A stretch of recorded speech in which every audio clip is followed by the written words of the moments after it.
Hi, friends. It's me, Jose, and my girlfriend Rachel's here. Hi. I got her by having a YouTube channel. Yep. That's how I was able to get my lady friend, Rachel. Oh, yeah. That's also why I got this surprise in the mail. Yep. Because I have a YouTube channel. Yep. That's the only reason.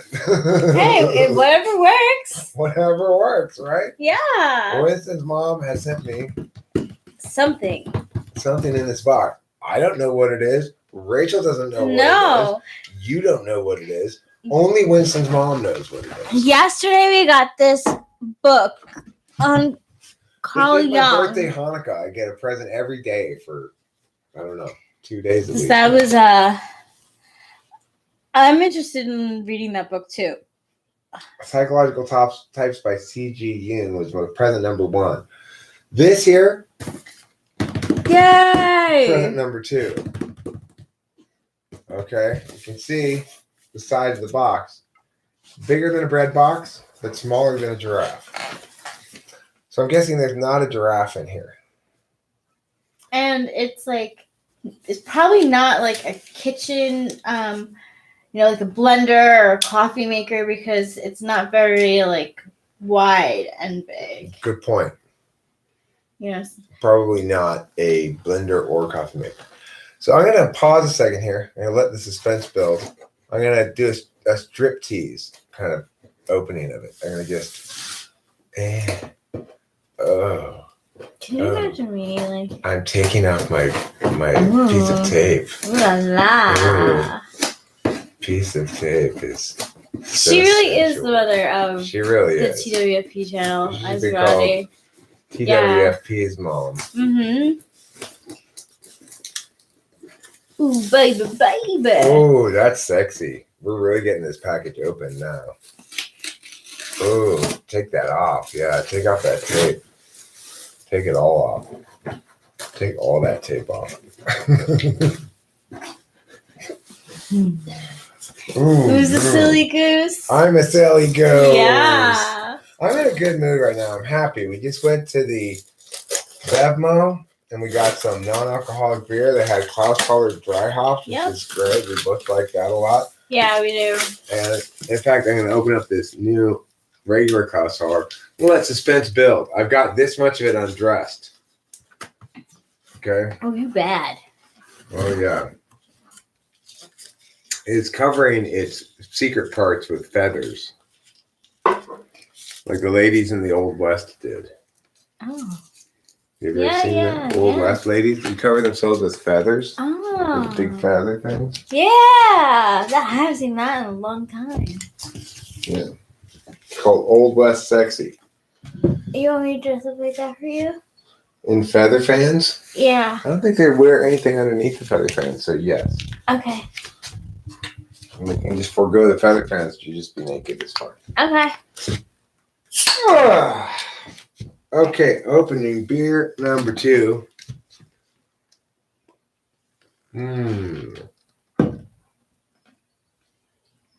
Yeah, it was crowded out and about. Everybody has masks on. Mm-hmm.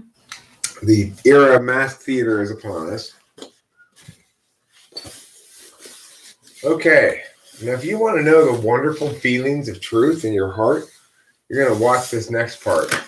Oh, yeah. Open for me, baby. Open. Oh, yeah, that's good opening. Feel my finger opening you? With your finger, no less. That's how you get really deep and sensual into the package. There. Let's see. What do we get here?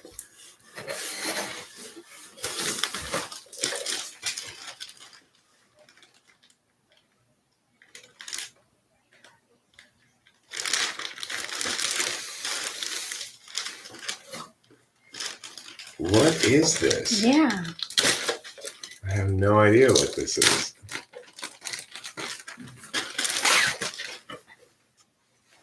It's... Oh, like a backdrop? Is it a backdrop for us to put behind us or what? I don't know what that thing is. I have no idea what it is. It's beautiful. Yeah, it's lovely. Let's get quite a scene on it, huh? This is like Oh wow! this Cinderella. is a little bit like the mini time machine museum of miniatures on a tapestry. Yeah, it In really tapestry is. form. Okay, now. Well, thanks. Let's see what else we got here. Ooh.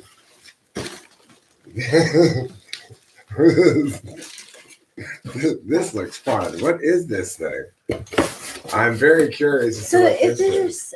the backdrop. archetypes. So you're the hero. You're going on the hero's journey. That's what it has to do with. Well, she's also saying that this is the backdrop. It is cool. And oh my gosh. what do we have here?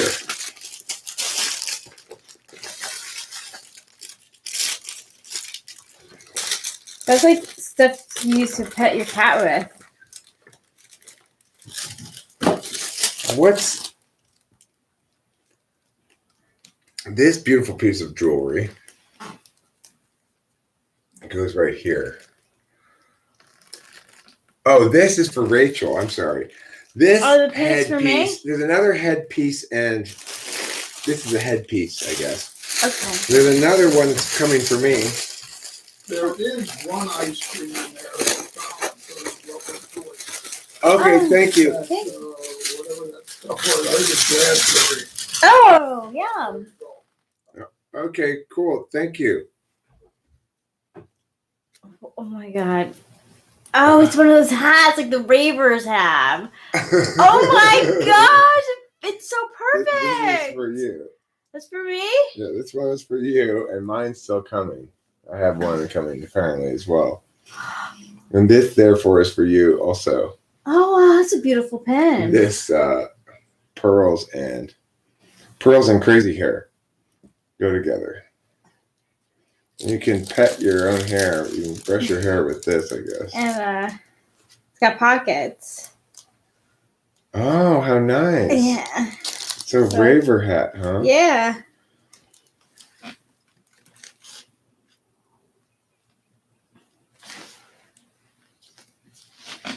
Looking good. Okay, I have to. Let me.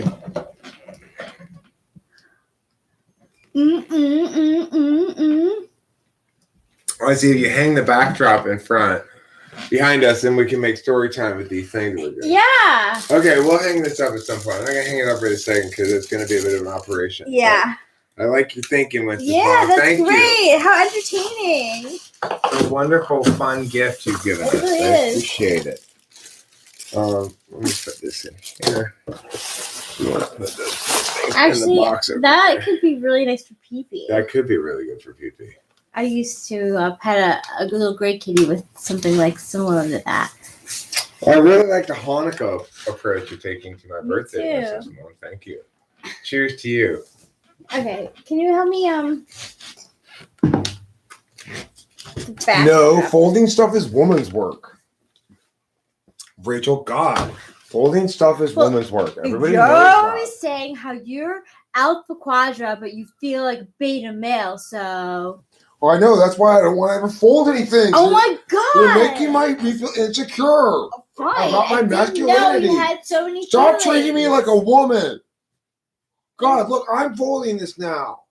How do you think I feel? I feel like a little bitch, okay? You're supposed to be doing this. Jeez. Blame it on the hat. God, I'm such a cuck. I'm always having to fold everything. Everybody knows that's woman's work. Okay. Now this is folded. I just don't trust Rachel to fold things. No, I She's have not a to good teamwork. You're a bad folder. That's the problem. Thanks, I am. Even with the tool that helps you fold, I still couldn't fold shirts. When I worked at Lord & Taylor, they would always scratch their head like, how does she not? They would be like, okay, it's clear that you need the little folding table. So it's a table, rectangle shape, has two flaps on the side, so that the shoulders, you line it up with the shoulder line, boop, boop, 1, 2, fold it up, and you got a shirt. Never lined up, always fell apart. I mean, they were very nice to me because they couldn't understand it, but I couldn't understand it either, frankly. Are you gonna drink your alcohol coffee or should I throw it away? Oh, there's a lot of it, isn't there? That's fine if you want to toss it. Yeah, toss it. Yeah. Rachel put a little bit of alcohol in her coffee today. Yeah. And it's actually what she put into her coffee was something called a coffee cocktail, which was already a coffee drink that had a little bit of alcohol in it. So Yeah. she had like double cut, you know? I remember you pointed them out when I first came here, and I was like, you know what? I want to try one. Why not?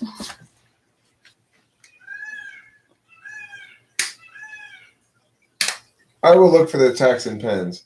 There may be in one of those little. They weren't in that main bag, but they may be in a smaller bag. I'll look for them.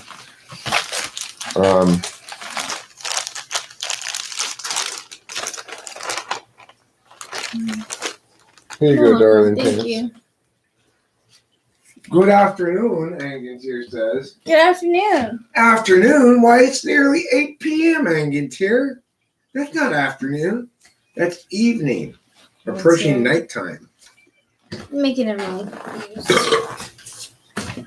I'm going to now smoke a cigarette. There's not a goddamn thing you can do about it. I'm telling you, huh? Thank you again, Winston's mom, for your generosity and your fun engagement with me via the U.S. mail or the Amazon mail system or whatever. It's so unpredictable too. Like it has a theme, but I'm not sure what it is. Is it the hero's journey? I think it is the hero's journey. I do believe it's the hero's journey.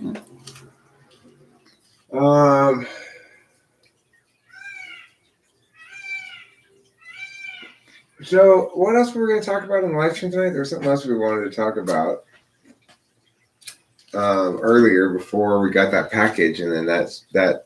Well, we were really happy about the Klaus. We were happy about the Klaus collar. That's true. That is a peacock. Yes, Ram CNW. Good knowing of sounds. Yeah, they tend to holler around this time as the sun's going down. They go, caw-caw, caw-caw, caw-caw. And it's like I could probably start them up right now by blowing the conch shell. Let's see if it'll work. Where is the conch shell anyway? But you left it inside. Hmm? It's inside. Inside where? Oh, right here. Yeah. Let's see if I can get the peacocks to caw-caw by blowing this. Probably I can. Let's find out.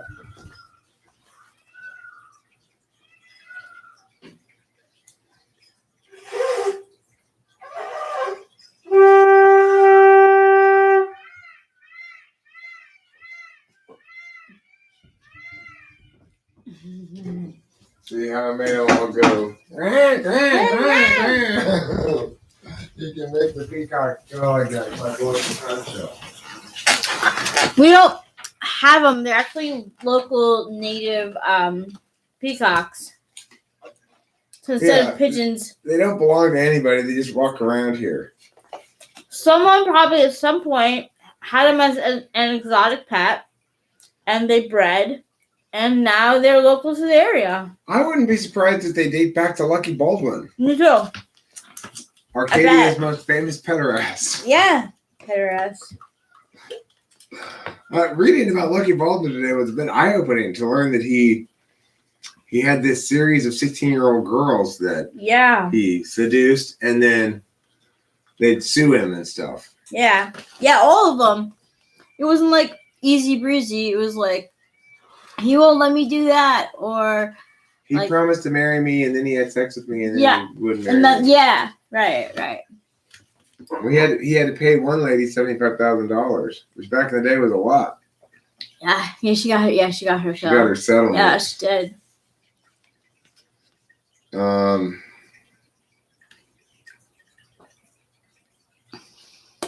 They can fly. They can. They roost up at the top of trees all around here.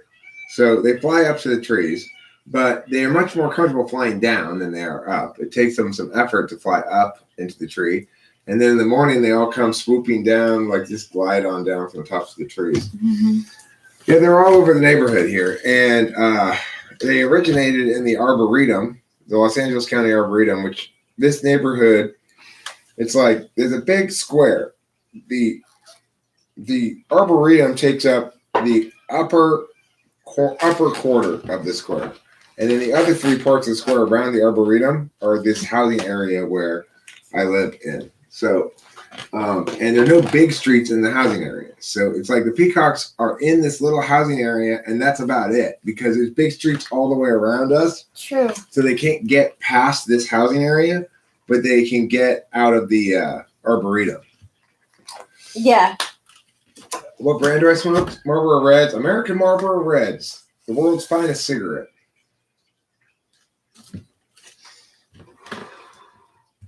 There ain't no beating an American Marlboro Red. Now, if you get a Marlboro Red in another country, you ain't smoking a real American Marlboro Red. All right? When I went to Russia, no, I'm sorry. When I went to China, probably Russia too, but I don't think I was smoking Marlboro Reds then. But when I went to China, I brought with me cartons of real American Marlboro Red cigarettes. Why? Because I knew one was correct. The Chinese Marlboro Reds are not the same cigarette at all. Why? They just don't taste the same. They're just not the same cigarette. They try to get away with it. I don't know. It's like there's only one place you can get real American Marlboro Reds, and that's America. Yeah, it is. That's America right there. Oh, there's your updated me. Oh, good. You got a notification on live stream. That makes me happy. Homeostasis. So the peacocks around here, we do have one peacock who's our special friend. His name's Pete, and this is like the male peacocks, the adult male. Yes, we already unboxed it. You missed it. You missed the excitement. It was a live octopus. You try to have babies with Eric's face. Terrible.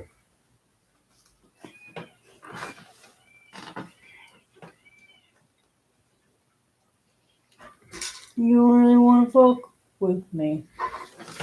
I mean, here's the thing about weed shops in general, Michael Floyd. Rachel and I went to a weed tour last night.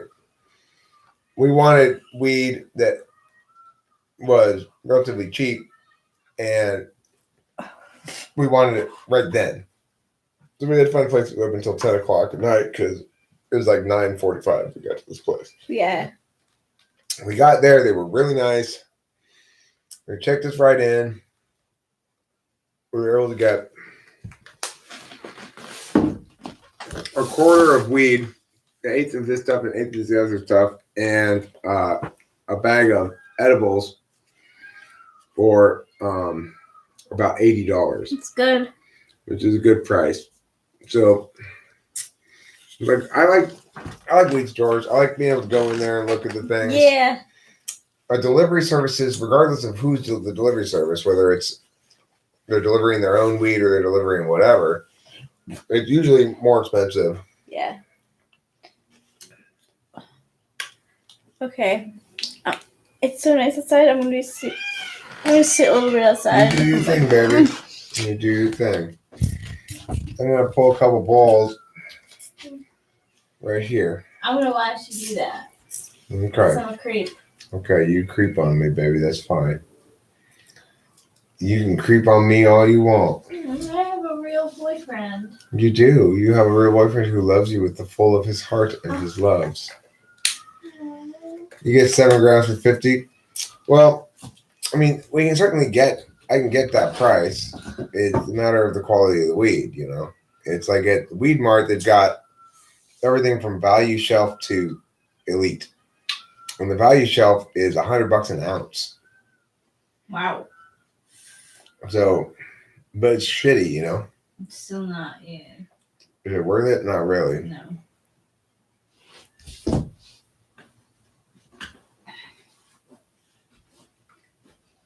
What a lovely evening.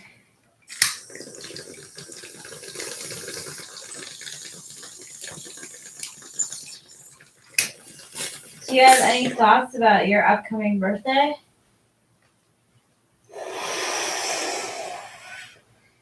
YouTube's great.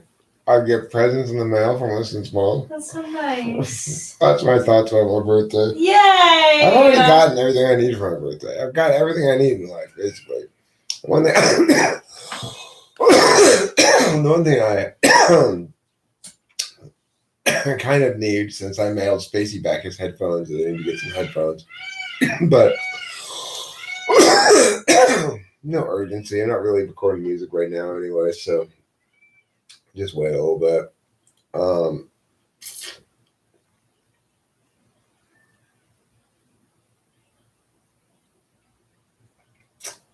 Where do you go, Michael Floyd? Do you have if you got a better place to go than the one I'm going, I will be happy to change places. You're in LA too, so if you got a store or whatever, or a place you use, let me know. One of the problems I have is that I've moved here, but I don't have my driver's license updated with my new address. So that may make it difficult for me to get delivery. Because you have to have the address that you're at.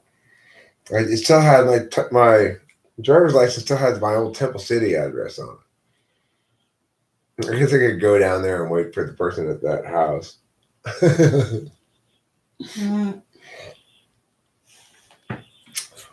So, okay, cool. Yeah, I mean, we have Wheat Mart's a gray market store nearby us that's not legit, really, but it's got good prices. 7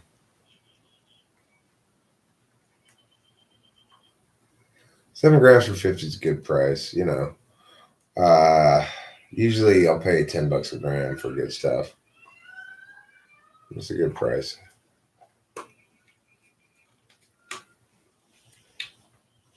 Maybe if you're close to them. That would be convenient.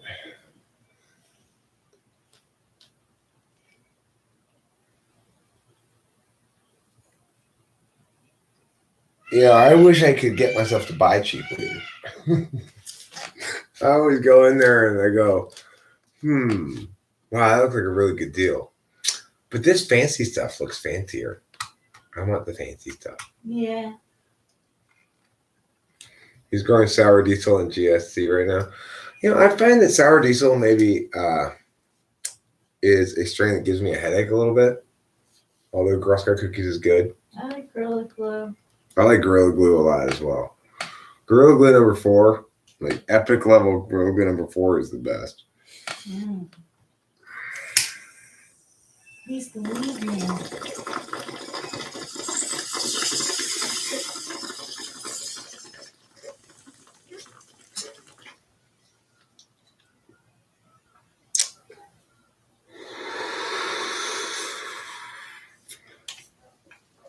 I don't know. It's just there's a certain kind of heavy weed that gives me like a good kind of heavy high, and a certain kind of heavy weed that gives me more of a headachy kind. Like, I think I generally tend to correlate sour diesel or Chem Dog as well as two strains that are linked with headachy heavy. I mean, obviously, I prefer heavy to not heavy, but amongst heavies, I prefer non-headachy, you know?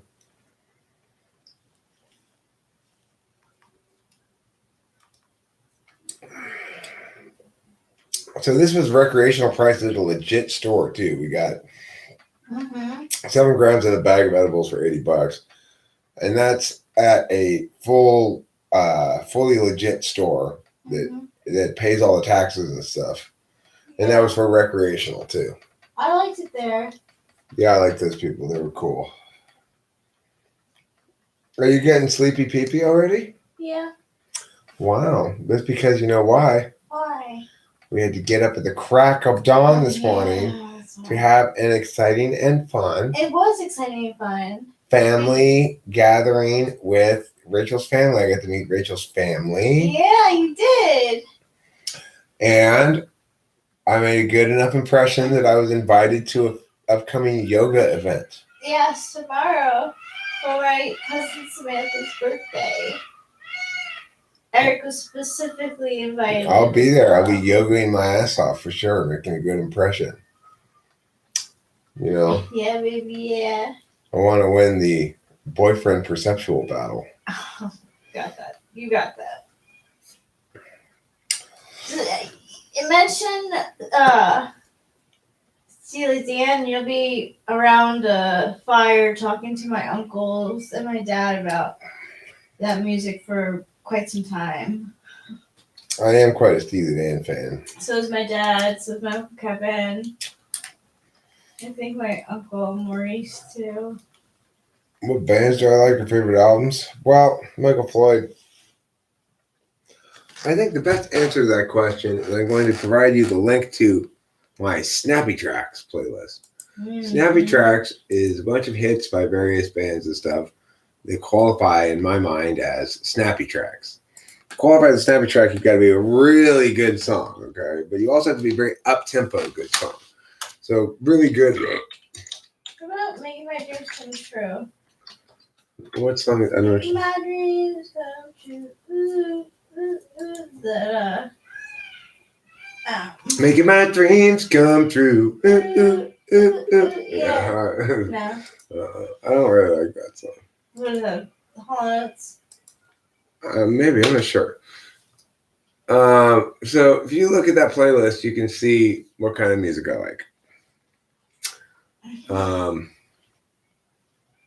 I don't listen to much jazz now. I don't really like jazz. I do like some jazz standards, like a couple of old jazz songs like Misty, Lush Life, songs like that. But I don't generally listen to jazz. Steely Dan is a very jazzy band, but they're uniquely good. It's like if you describe Steely Dan and what they do and how they are and what kind of band they are, to me, if you were to describe that stuff to me, what Steely Dan does artistically, I would say it's guaranteed to be fucking terrible. Mm-hmm. Only Steely Dan can pull that off. There's no other band that does Seriously. anything remotely like that that's any good at all. Imagine I didn't know who Steely Dan was and you had to describe who they were to me. Yeah, they were just you couldn't I would be like, you couldn't wow. accurately describe them without people correctly going, that sounds fucking horrible. Yeah. Hi JC, long time no see. What's up, JC? My birthday's actually not today. It's tomorrow. Wow. That's nice. Is it the 26th today? I think about that for a second. Yes, it is. It's tomorrow. Yeah, tomorrow. That's nice for the early wishes. The thing is, here in Los Angeles, you don't even just have to buy seeds. We could go to the seedling store and get seed plants that are already started, that are already guaranteed to be female. I'll see why not. We should do that and plant them in the back It here. seems like we have green thumbs. Thank you, Jahante. JC is her sometimes more commonly known than Jahante Collins. Ooh, Jahante Collins. Yeah, she's an old-time talking to famous people person. She's an excellent singer, and she sang a version of Second Night. What's it called? Yeah, Second Night. And it was great. She's got a great voice. Very good singer. Yeah, JC. That's right. With a Jaycee. And I believe, if I'm not mistaken, JC self-identifies as ESFP or ISFP. JC is like. She must be Jesus Christ. ISFP. No, Jahante Collins. Oh, I don't know who that is. That's the person right there. Ah, Jahante Collins. Sorry. Yeah. You did acid with your girlfriend on your birthday? How was that? I'm not doing that with you. I don't want to do that with you either. I don't want to do that at all. Yeah. I don't want to do acid with you. I don't want to do acid with anybody. No. I already know the depths of my soul. I'm not trying to make people put me into a mental hospital. Right. So here's the thing. You know, for people who are perhaps excessively sane, psychedelics seems like a fun thing. Hey, I'm going to go crazy for a little while. Yeah. For people who've actually gone crazy for a little while, it probably doesn't sound so promising. It's not fun at all. You don't get treated well. No, you don't. If you No, don't, it's not yeah, I've fun. seen It's it. terrible. I've seen it. I've seen the Yeah. way that your situation is not afforded legitimacy in the same way that other kind of medical situations are afforded legitimacy. It's shameful. Have you ever heard of this Happa YouTuber? Hiding in my room. Most people think he's INFP, but he seems closer to ISTJ. I've never heard of that, nor do I know what a Happa YouTuber is. Yeah, do I?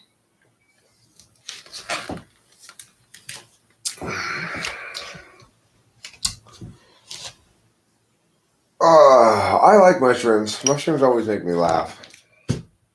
But I don't want to take those with Rachel either. I don't care if you. I don't care if you take drugs. I just. I mean, the thing is, I don't want to take acid at all. Period. I would take mushrooms again, but wouldn't want to take it with Rachel, and I wouldn't want to take it at a time when Rachel would feel excluded either. So the chances of me actually taking it is probably fairly low. I appreciate that.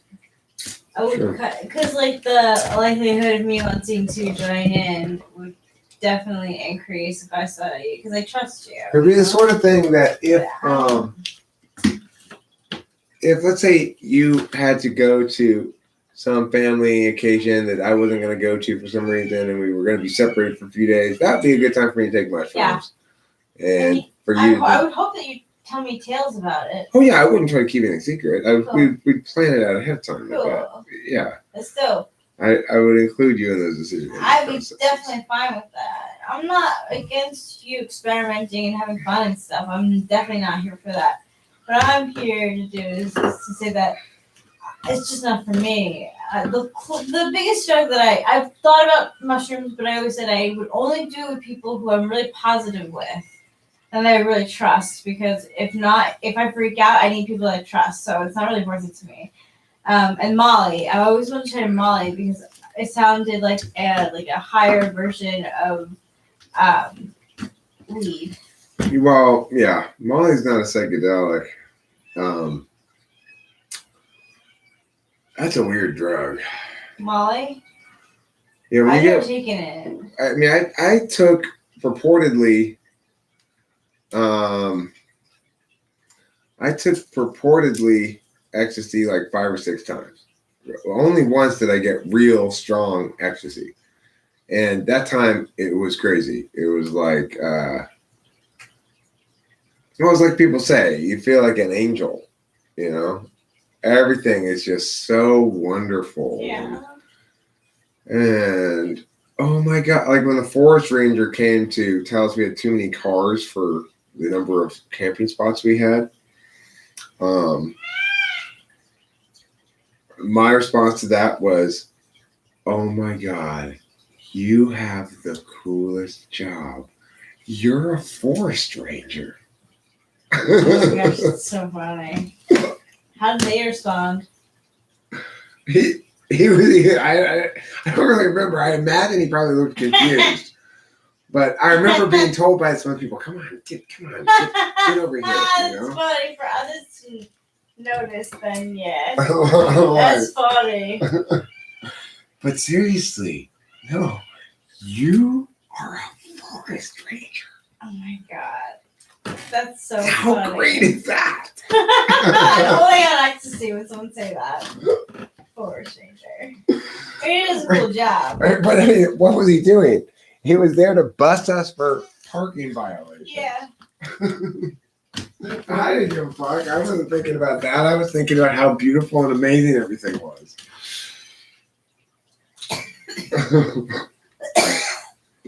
Talk about not getting my foot up his ass.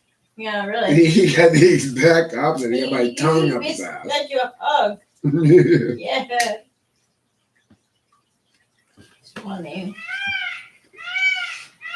Yeah. I always just like. I think I really do feel like in a past life I was a drug addict because I have like a real big like phobia of like heroin.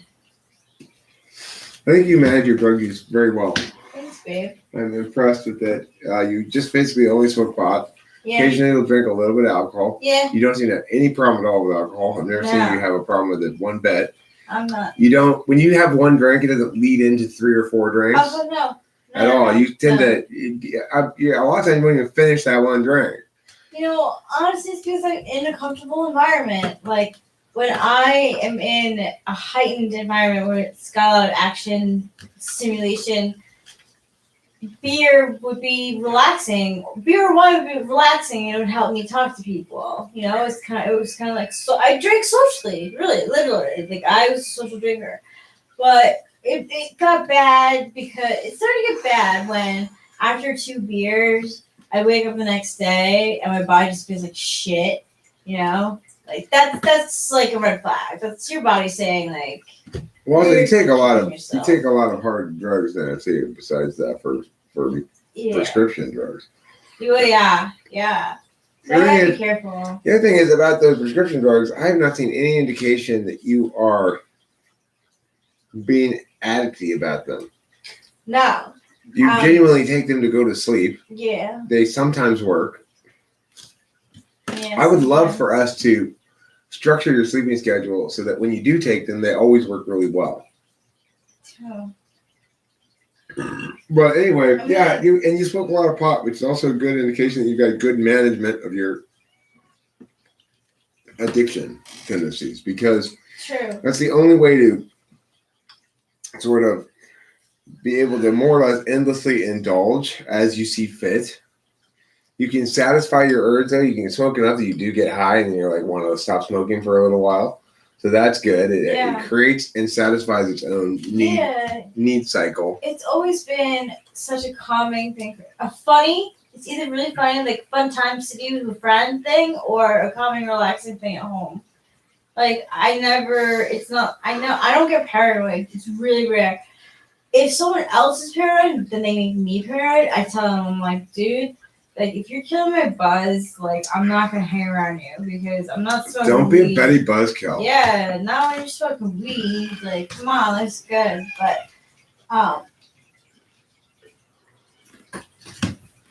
okay, I think we do have to hammer in my not sleeping next time we talk to the doctor, because there's no reason why I should be like I should be out like a light. Well, I mean, I tell you the reason. I've already explained it. You need to stop going to bed when you're not tired. Yeah, so you should not take the pills at a regular time. You should take them when you think it's time to go to bed. Because that kind of worked last night, didn't it? I mean, I don't know. The problem we have is that you always also want to match, which I appreciate, my sleep going to bedtime. But sometimes I'm going to be sleepy. Yeah, that's true. Like right now, I'm kind of tired, and I might go in and nap a little bit. Whereas I took a longer nap this afternoon after sexual intercourse. Mm-hmm. I slept all the way to 4:00. Yeah, you did. Please eat that. Yeah, I decided I didn't want it after I made it. Kept myself peace, but then I decided I was full and I didn't really want any pie. Hey, I hear you. Done before. Well, I understand using drugs to make music, Michael Floyd. I use amphetamines to make music. I mean, I don't know if I would explicitly say that that's willfully the case. I take amphetamines and I end up making music on them. I take them about 2 weeks out of the month. Yeah, I take Adderall, I love you. I love you too, baby. You're a special lady. Thank you. And thank you for your patience throughout this whole process of sleep thing with me. Of course. Thank you for being such a wonderful girlfriend and woman. Such a prize in my life. Adderall's good for doing detail work, and music is definitely detail work. It takes many hours, although not always. That's the funny thing, is some things that I kind of pop out pretty quick turn out really good, and some things don't, and it's not a perfect correlation. But in general, things that you spend more time on will come out better, more or less. It's tricky to have any kind of rules about it,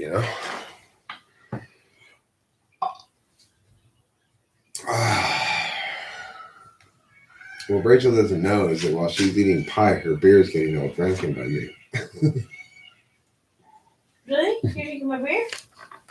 You know I don't care. Party foul. Well, slabs were like. And punish me for stealing your beer. You know what? That's It's what okay though, happened. because it's pretty new bong water. It is. It's quite. It's the newest it's been in a long time for sure. It'll still stink, I'm sure, but Well, we have lots of smells going around here. yeah, it smells better than the male cat spray. It smells like cat semen and bong water in here. Wonderful.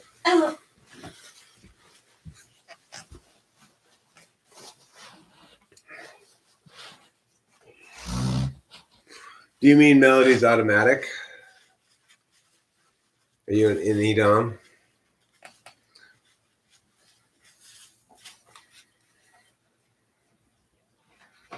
Should I put a handle on? What do you mean? You need to squirt something on it? No. I mean, like to put on a light up candle. Oh, a candle. I think you said should I put a handle on it? Oh, I'll light a candle. you're so youthful. Thanks, darling. You're welcome. Oh yeah, and you'll probably have it typing with my sister. She seemed pretty into it. Cool. Now she's not not going to be published. Right.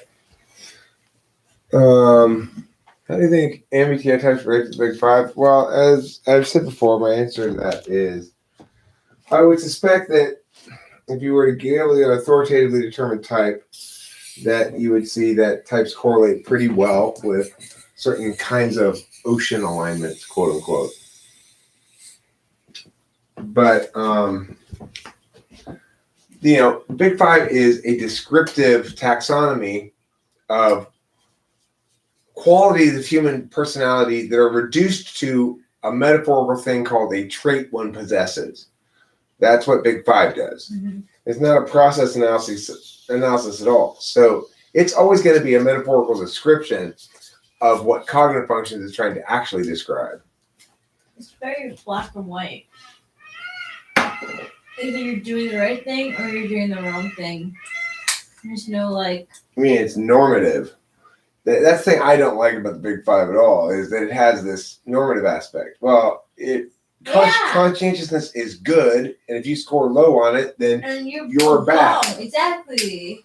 And that's, of course, bullshit. Conscientiousness is only good if you want to prioritize it over the mutually exclusive notion of creativity. Uh-huh. Creativity is literally mutually exclusive of conscientiousness. Mm-hmm. But people don't understand it as such, so they just think, oh, there's some sort of deficit in me because I lack conscientiousness. You get Jordan Peterson's spewing their own personal biased frame as some sort of universal truth. Clean your room, slay dragons. Fuck off. How about that, Jordan Peterson? Rule number 13 for life. Jordan Peterson, fuck off. Clean your own goddamn room. Stop telling me what to do. You know? I saw. Well said. And turned on. Thanks, baby. You're the best. I love you with my emotion. I love you with my emotions too. That's why this gappy stuff is coming out. We're pretty gappy, but it's wonderful. Yeah, it is. I like I've our never been alone gappiness. before.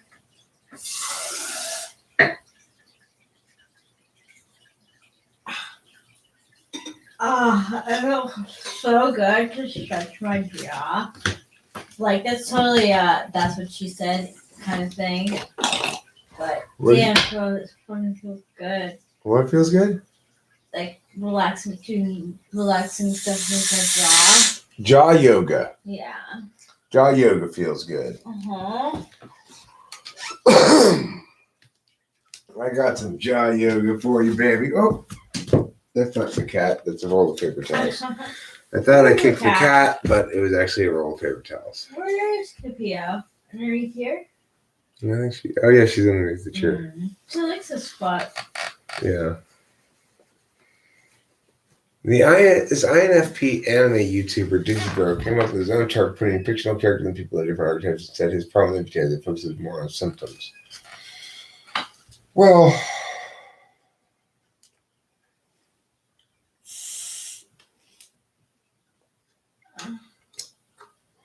conscientiousness, look, it's true that scores of things like openness, extroversion, agreeableness, neuroticism, conscientiousness, they're going to correlate with other things. So if you take any score on a test that doesn't change, and you get a range of results on that test, you can then successfully draw data comparisons between other data sets and the first data set.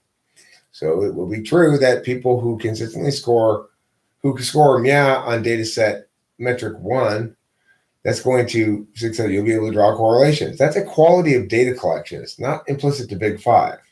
Mm-hmm. We can accomplish exactly the same thing and the same level of meaning, which is to say very little, with any test that is administered unchanged to lots of different people, whether the test actually measures anything meaningful or not. I give you a test of random questions about whatever. Call it a Strauss quotient test. It measures your Strauss quotient. And then I could test 1 million people and get a bunch of data results. And I would find consistent, reliable correlations between that data set result and some other data set result. Because whatever it's testing something, and that something is going to link to something else. So that's why Big Five is not really meaningful in a useful sense, and in an intellectual sense. It's intellectually weak. It doesn't understand what it is or what it's trying to do, and it's basically science theater. Good way of putting it. I am starting to feel sleepy. Like I think I might go in a little bit early. You go to bed, sweetie, whenever you want. Obviously, you do what makes you happy, what makes you feel good. Okay, I will. I'm here to enable you to be happy. I'm gonna finish a little bit more of this, and then I'm gonna head off. Yeah, you just remember my number one job is to enable and empower you to be happy. You do a good job. Thanks, darling. You're welcome.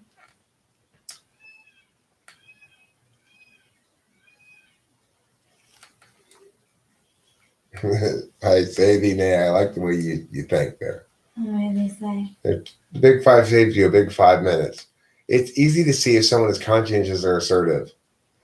Good point. I mean, is the Big Five kicking down open doors? Yes. In its desperate desire to have some sort of data collection legitimacy, it's saying nothing about nothing. Conscientious people are more conscientious. Okay, how do you define conscientious? It's an amalgam of different things. Okay. Good work, scientists. Of different things.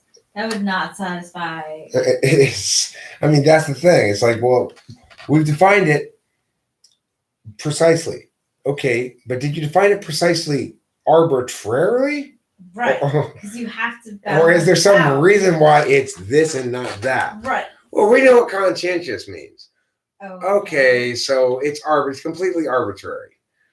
Is what they're saying. It's like conscientiousness means lots of different things, and if we're going to define it as these specific qualities and not these other qualities and so forth, blah, blah, blah, yeah. What are you actually measuring? It's like the IQ test isn't actually measuring a specific thing. True.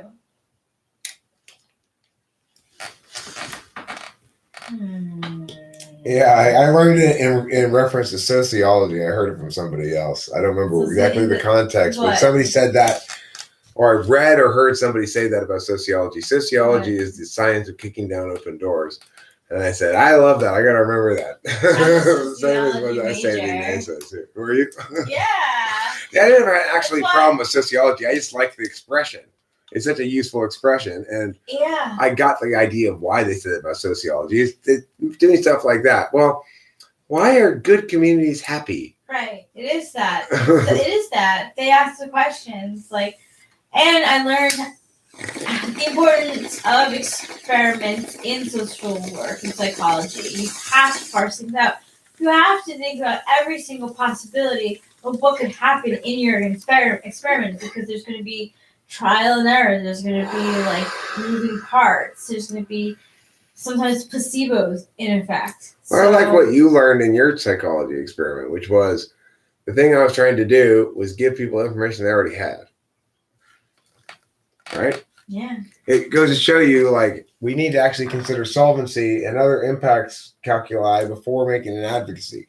So if you're advocating, well, let's do this to help the homeless, you have to actually see if it's going to work, right? If they already have the information, if you're going to help them by giving them this information that they need, but they already have that information, then you're not helping them by giving them that information. Yeah, and that's exactly what we found. We found that there were some people who were homeless, and that is their lifestyle, period. There's no rhyme or reason for it. They just live that way. They have the information. They know the shelters. They choose to live otherwise. What, am I gonna keep on pushing in the flyer in their face thing? No. Some people choose. Hey, listen, motherfucker, you get to that shelter right now. Right? Imagine. Well, here. Maybe someone should, but. Well, it's gonna be raining and stuff, and it's gonna be raining men pretty soon. Yep. Hallelujah. Hallelujah. It's raining men, hallelujah. I really like that line in Bob's Burgers when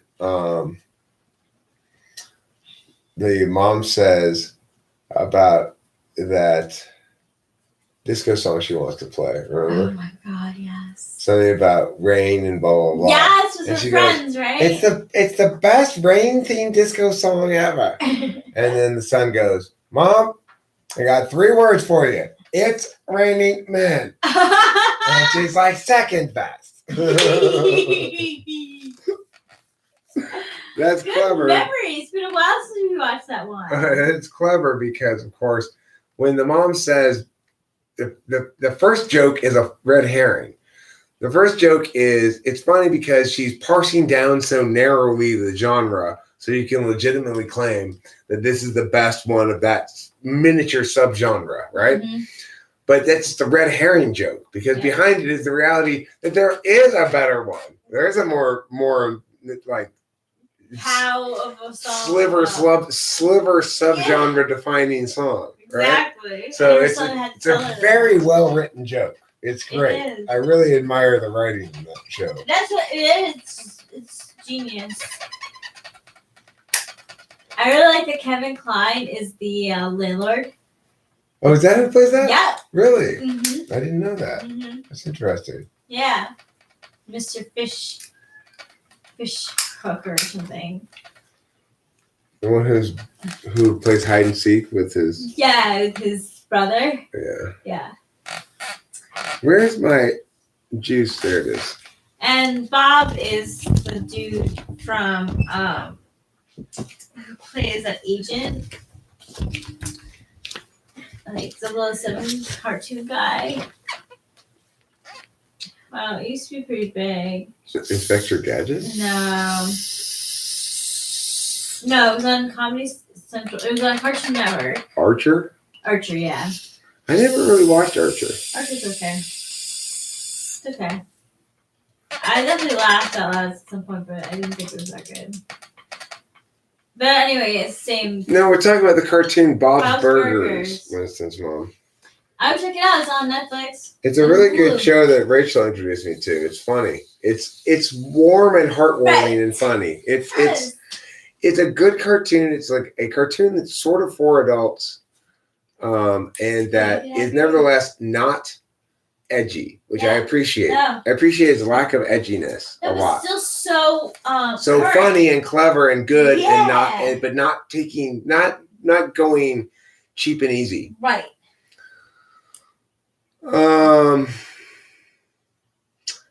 Luke Rocket says, I'm relatively new to MBTI. What are your thoughts on C.S. Joseph's videos on type compatibility? C.S. Joseph doesn't know anything at all about anything, as far as I can tell. It's a bit edgy. It's slightly edgy. Bob's Burgers. Archer is considerably more edgy. Yes. Yeah, for sure. I said the C World. It's like PG-13. Twin, maybe your 10-year-old who watch it. I would let a 10-year-old watch it. B.S. Polesmith, as he's sometimes called, Luke Rucker.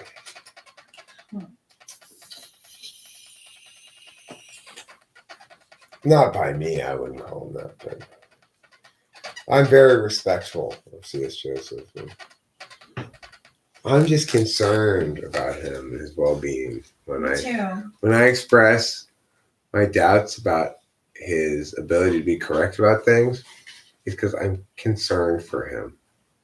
I care a lot. You can tell, right? Look at that smile.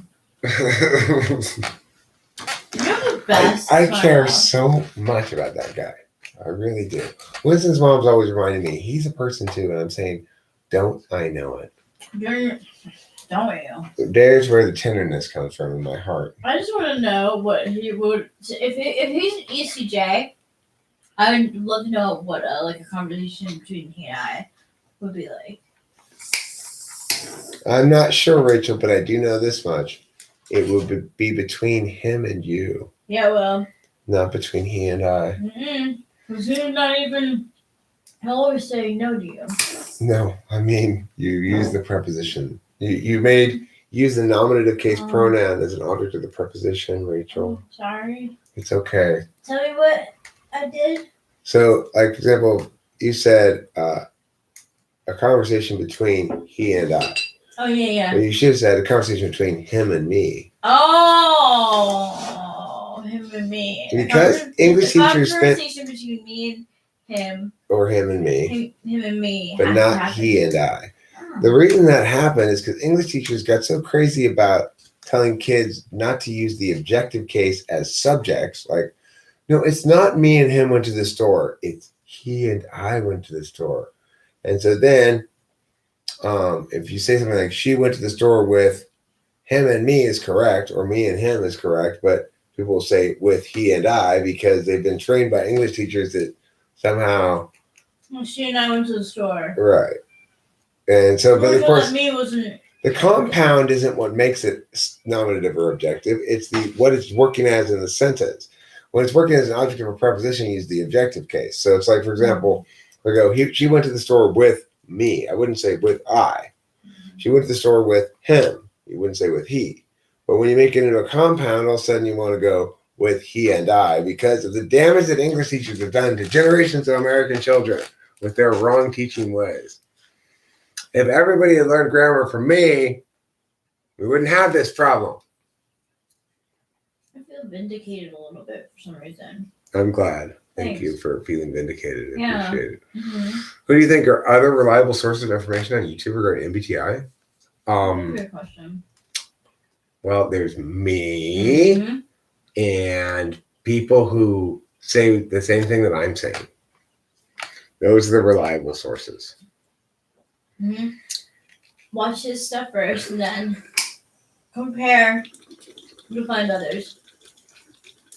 And there's some that I don't watch. Like, I got into MBTI on YouTube in 2008. And, yeah, it wasn't like it is now. It's more confusing. Is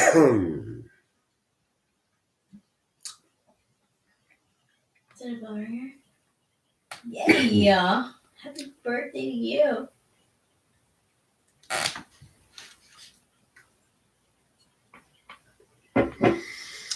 Right. The thing is, I haven't really created my own system at all. What I've done is I've taken all the existing stuff that I've read and figured out which parts of it are metaphor, which parts of it are actually process analysis, which parts of it are, in other words, I did the meta-analysis on not so much what to think about it as how to think about it. You know, if you don't do the meta-analysis correctly, how to think about this sort of thing, and the different ways in which you are thinking about this sort of thing, and how those different ways relate to different kinds of metrics or adjudicatory frameworks, things like falsification, legitimization in various ways, validation, invalidation, things like that, right? If you're not thinking about those meta-analysis issues, you're going to get it wrong. Mm-hmm. Period. Yeah, that's why I was testing so poorly on the 16 personalities test because I wasn't testing correctly with the slots. I will say I rarely disagree with anything Frank James says about cognitive functions. Occasionally, but I rarely find I disagree with anything he says. Now, he's not the sort of person who positions himself as an expert on functions and has the answer for everything. No, But when he does say stuff about cognitive functions, I rarely, if ever, disagree. Occasionally, but rarely disagree with him. he's well studied in it. He seems to understand things well. I think Dave's superpowers is trying to do a very detailed, descriptive taxonomy that's based on arbitrary distinctions.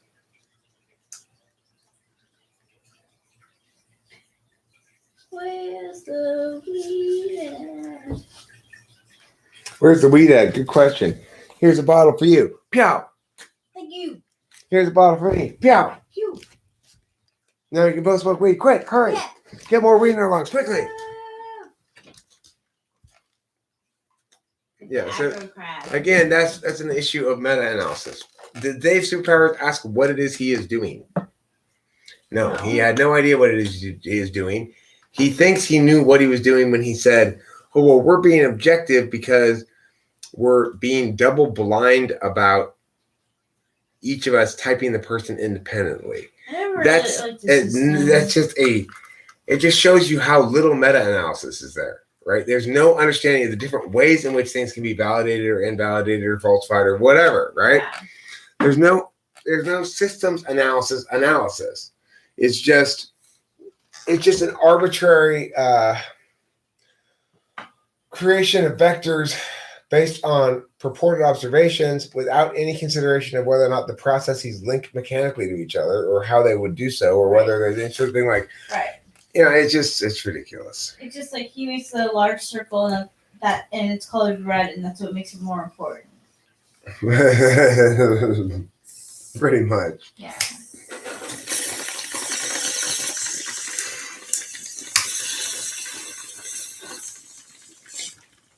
I just feel like when I objectively was, listening to the information he was giving, it was really hard for me to follow, and it was heavily negative.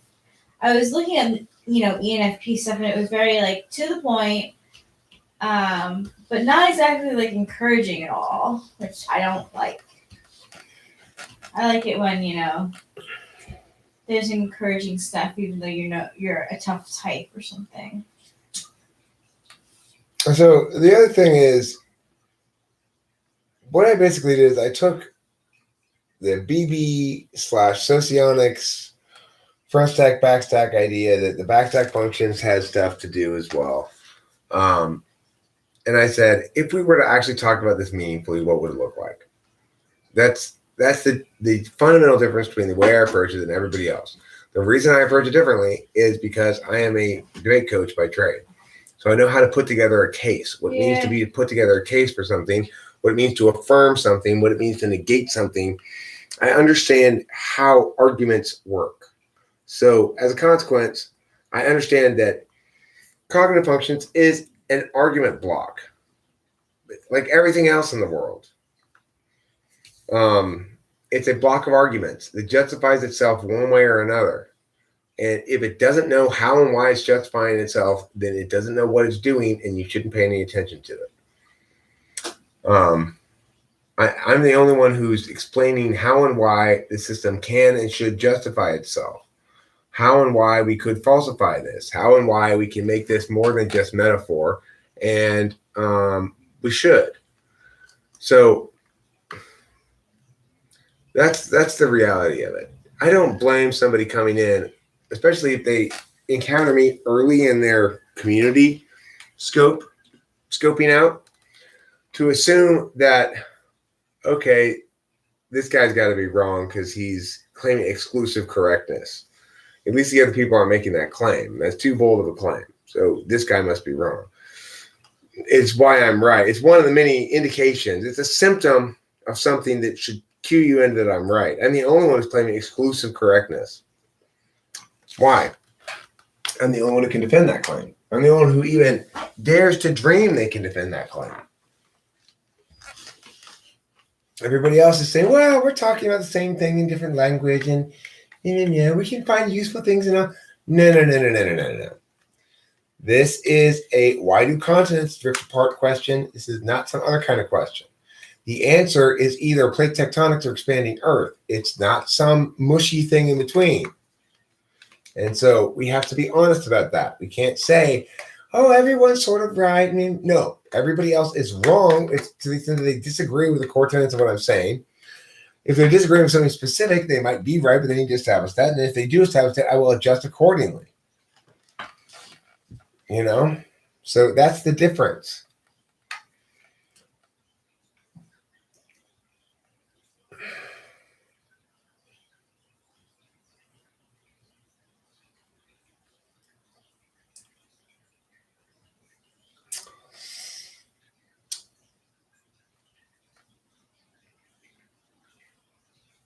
Yes, I've heard about Dr. Dario Nardi, another person with a serious problem that he's not acknowledging or trying to solve or address or make explicit at all.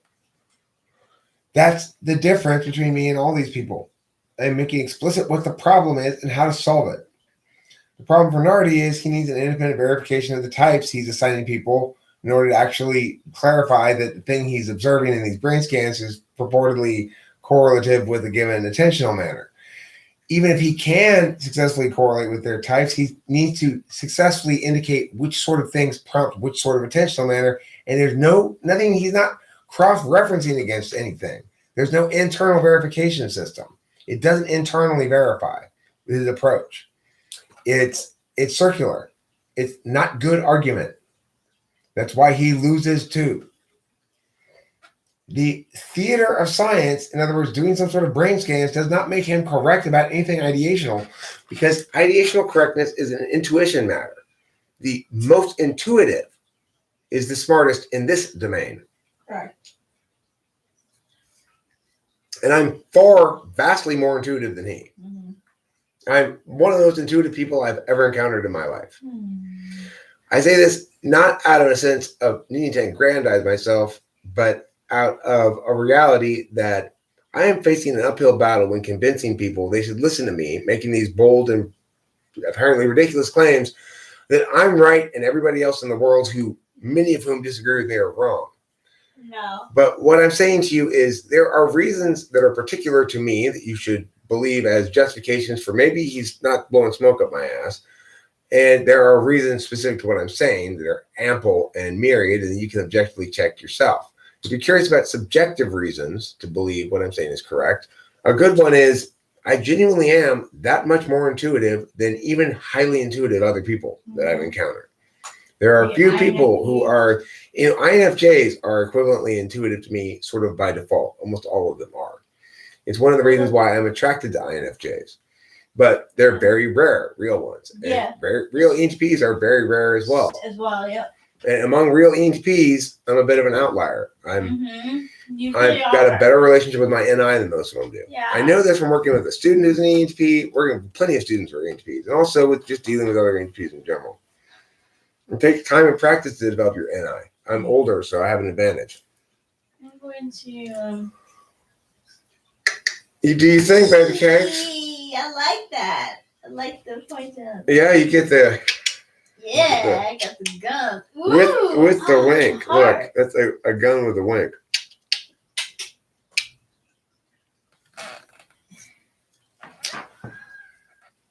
Got my meds. Someone's purpose can affect their results. You can identify purpose by the context of their actions. You'll find most personalities eject people from their community on disagreement. Not me. Disagree all you want. I was very relieved. One of my bigger relief moments was when Cloud reappeared after Hambone had, without me being aware he had done it, he had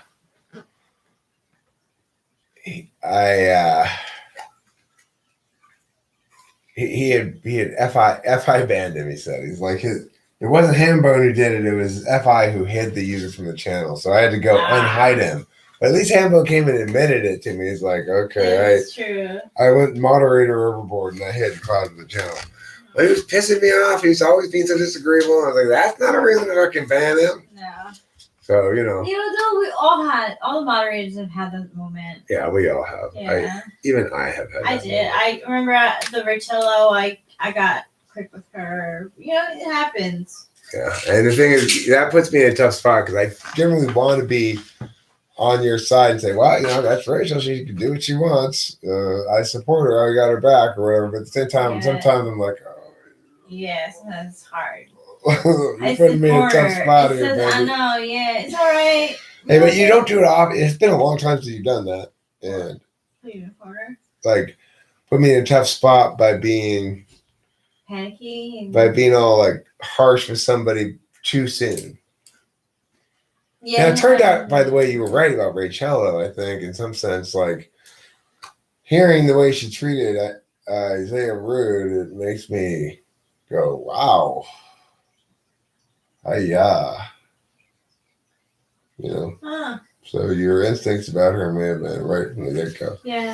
Okay. We lived through learning. Yeah, and I don't want to badmouth her either. She's fine. She hasn't. I'm just mentioning her. Yeah, I know. I made a mistake there. I started talking about. Yeah. I don't want to badmouth her. No, but that happens.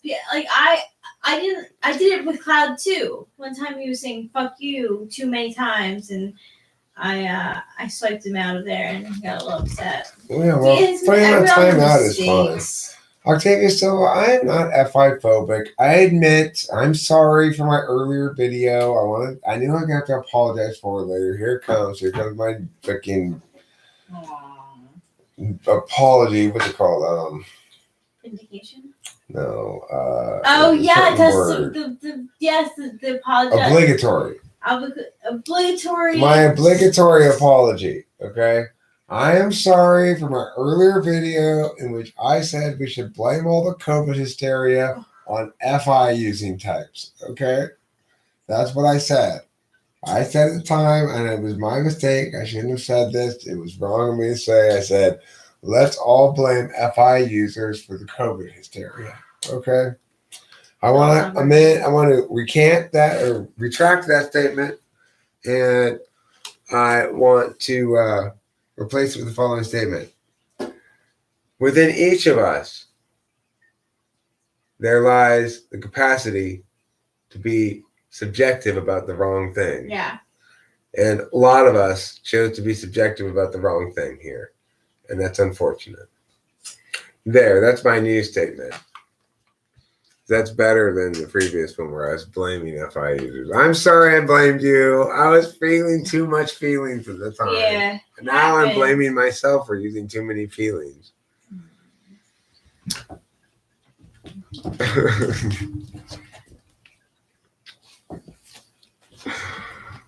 Well, I was having FI.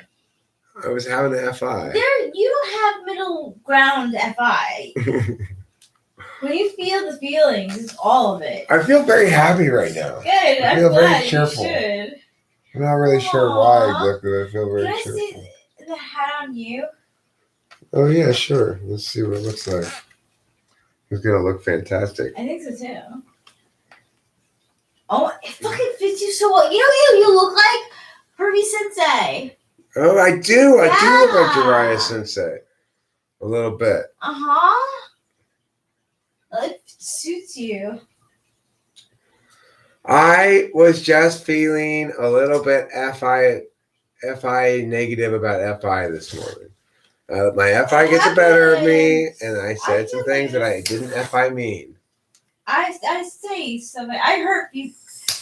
Everyone associates feelings type to be nice about feelings, but I too can stomp on people's feelings. A lot of times I stomp on them. I don't mean to, but I do. I don't really count people, so it happens. You made a mistake and you're holding yourself accountable to it.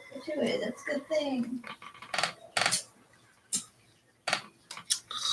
Let's just say the wickedness of COVID alarmism exploits a myriad of weaknesses expressed as part of the tapestry, the grand tapestry that is the human condition. In other words, like Jake Hurwitz says, it's every function other than TI. In other words, it's everything but TI. Thank you, Pee-Pee. Thank you, Jake Hurwitz, for that. That clarifies things, okay? It's the fault of every function except for TI. And all you non-TI people, it's your fault. Oh, All this COVID shit is your fault, okay? You're gonna get, I'm gonna scratch your eyes out with my adorable paws. Rawr, rawr. You see, I'm scratching you with this. Yeah, look at that. I got paws. Let me get my hair down a little bit more. Because otherwise my ears look like they're in a weird spot on my head. There, that's better. Are INXPs stereotypically the laziest among 16 types? Simple answer, yes. Complicated answer, totally, yes. They are the two laziest types. Now, I want to tell you why. They're not actually lazy, though, okay? They're not actually lazy. They're just incapable of doing shit. It's a difference. It's a difference. For example, the character in Naruto, he's traveling alongside a TI girl, right? And they are going to go visit the Hidden Leaf Village. And the INFP guy says, okay, well, what happens when I get to the village if there's all these beautiful Hidden Leaf women and they want me to get on them? And then his TI traveling companion goes, well, then you should just get on them and get on as many as you can. And he says, but what if when it's time for me to go, they can't stand for me to leave and they're going to miss me too much and they're going to feel bad? And she goes, I don't understand. Are you happy about all these chicks you're going to meet, or are you sad about it? What's the problem here? What's going on? And he goes, I just can't, he thinks of more possibilities, right? And then she throws a rock at him. And he goes, well, what if that rock knocks down a big boulder and it causes the whole city to have been destroyed? When we get there, we look and the whole city's been destroyed because you knocked down a little rock, knocked down a bigger rock, hit a boulder, and rolled onto Hidden Leaf Village and destroyed the whole village. So that's why INFPs can't ever do anything.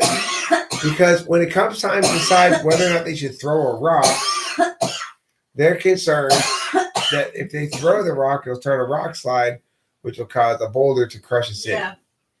That's why INFPs can't do anything. Same with INTPs. This is fun. I've got to say, I enjoy this hat. Yeah, this is a fun hat. I feel like I'm ready to just. I'm just. You're expressing your true identity. I like the fact that it includes an arm component. Yeah, so you're gonna be warm. I can box as well. Mittens. Yeah. It's a very adorable boxing. There's rainbows all over. Oh my goodness! It's like a field. Oh my goodness! You want to talk about some adorable boxing? Let me show you. There's my adorable boxing. Oh, you have fleas. We need to get you some. Oh shit! Really? Yeah, we need to get you some. I've been petting her. I know. It's okay? Yeah. It's just we need to get her some. What's it called?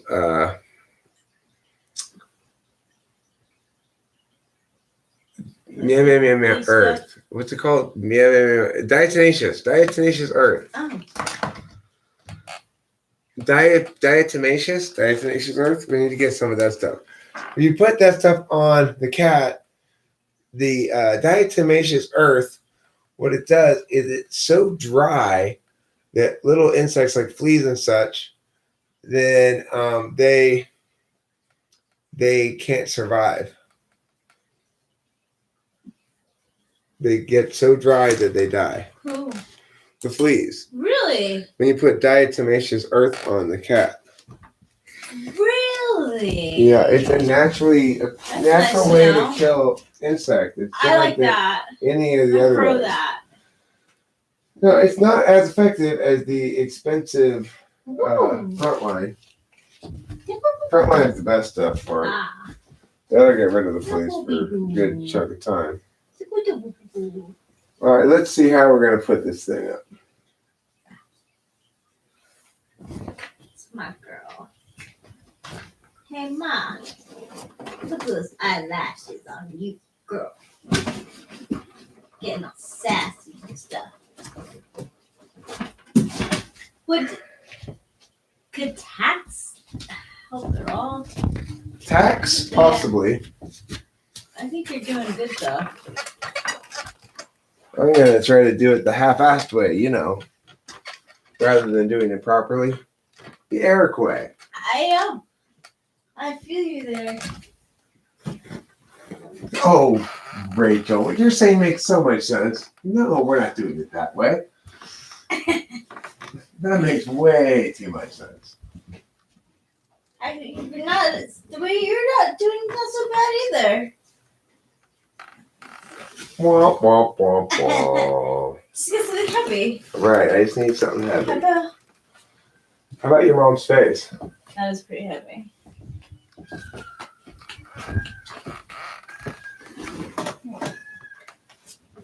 Like this. Oh, yeah, I found your picture that you gave me. I've been looking for this. Oh. That's not that heavy. It's not?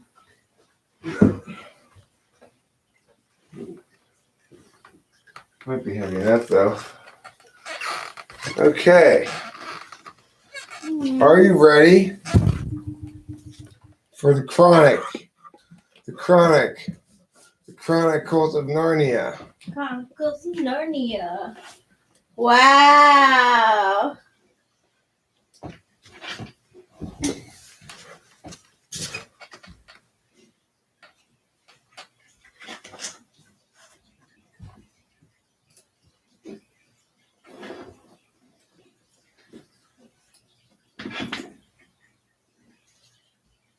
I wish I do have a tag. Could you get me a pen? Push pen from over there? Yeah. I'll get you too.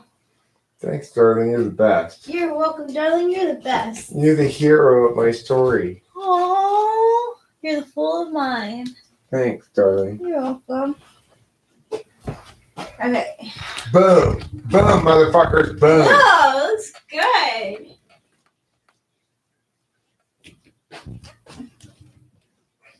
Ooh, to the law, to the motherfucking law. Whoa, that's pretty cool. That's what I call a magical land of wonder, basically. Yeah. Let's was a little bit closer. Oops. Oh, hey, baby.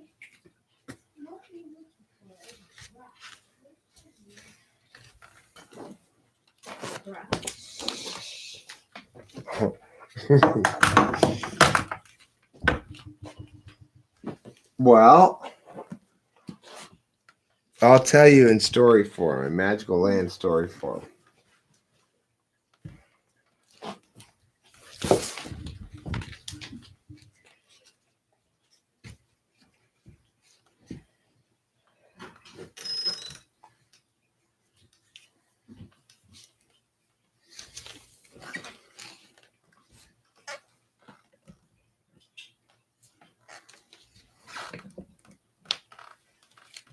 Okay, so either I need to be higher or this needs to be lower.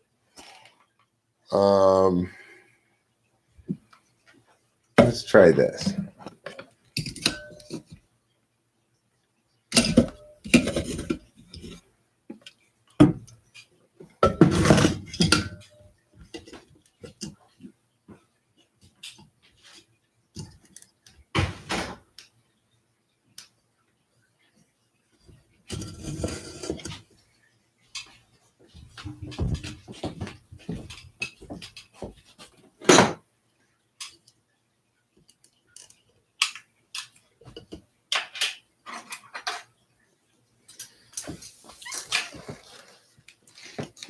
Oh my gosh.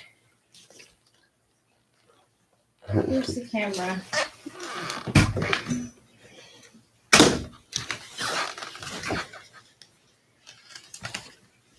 So it needs to be a little So closer. happy. Yeah. Where's the camera? Tell you what, it's right here. Can we bring this table over here? Yeah. Let's do that. I think it's gonna help a lot. Let's put this stuff over here. Like meow and meow. And these things can go here. And this can go here. And then this is your pad paper. And put this here. Yeah. And I think we should do this as well. Yeah. Can you move out of the way so we get your shadow in there and see if it helps? It seems to.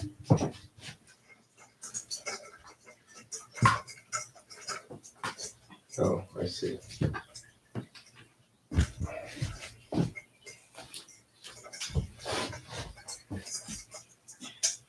Okay, now.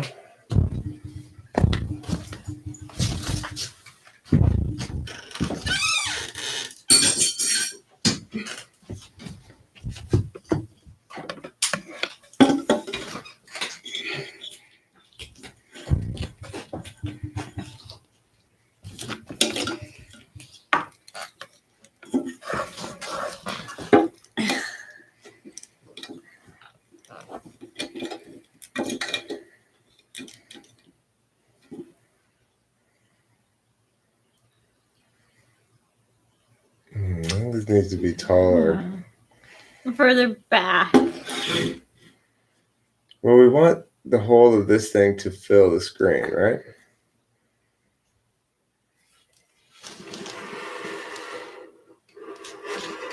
I think we actually want it closer. We just need to get the height right.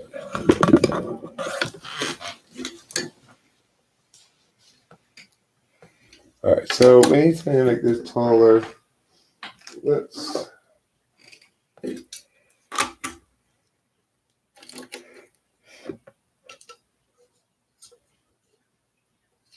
That's too tall.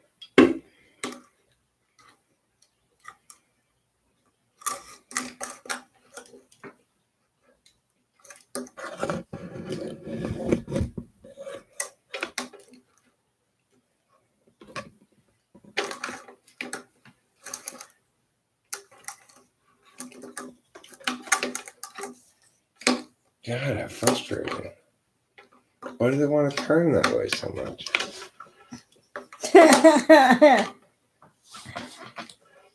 Sorry for people who have epilepsy and motion sickness. What about What can I put it on? the weed bottle? It you needs get to be taller than this, though, I guess. What about the? Or I don't know, maybe it needs to be further back. I'm not sure. This is getting to be difficult now. It's frustrating.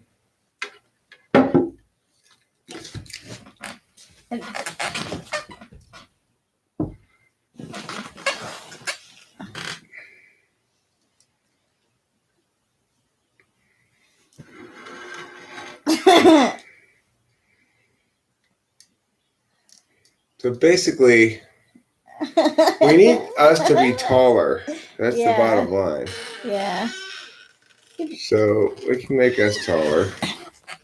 Wait, stay there. I need something that goes like that. So. Let's try it up here again, I guess. This is a pretty good spot.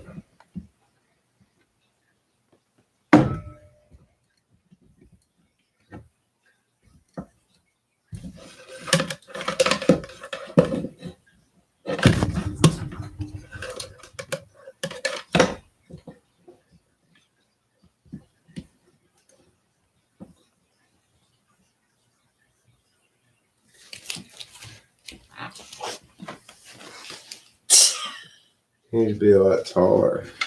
Yeah. Hmm. Who needs pillows? So you're standing up. There.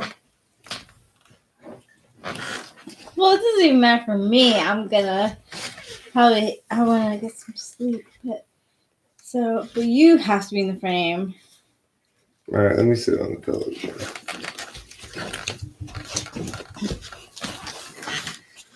That's not bad. Still not proper. I want it the whole thing and nothing but the thing, you know? Yeah.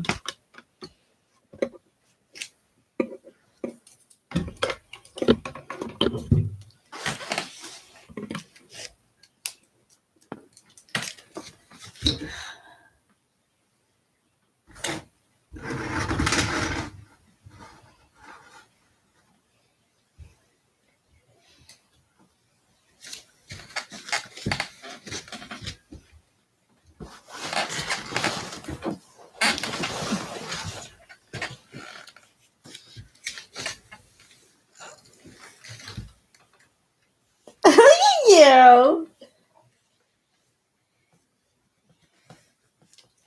Hi, friends, and welcome to my magical land of wonder. As you can see, this is where I live. So we need this whole thing in this part over here too, you know? Yeah. Needs to be meow. Yeah. Okay, try Some sit. shoulder action in the shot.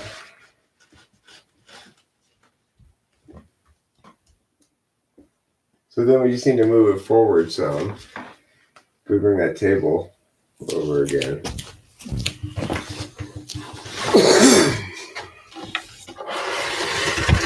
And put that onto here.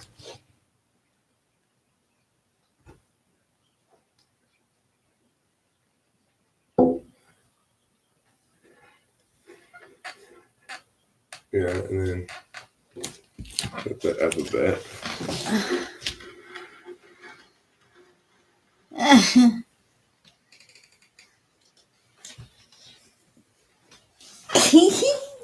Yeah.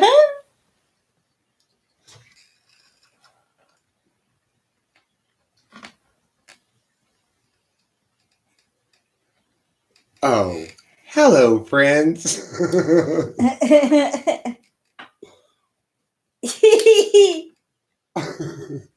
So good. This is pretty fun. It is fun. It makes me want to do some tarot. Okay. Here, it's perfect for We'll tarot. do tarot and then I'll take my pills. Yeah, this is absolutely perfect for tarot. I just need a candle, though. I got a candle of this tarot to make it more mystical. Yeah. You know, you can increase the thing's mysticism by up to 12% with a candle. Wow. Yeah. Can I turn this light off? Uh-oh. I messed it up. No, we need that light on to light that stuff. See? Okay. So try to turn the other light on too, actually. See if we can get more light over here on this. No, you definitely can't. I know it's not pleasant on the eyes, but... It's not. But it's okay. I'll sit here and But can you turn that go. light on for me? Yeah, like that. Good. Good? Yeah.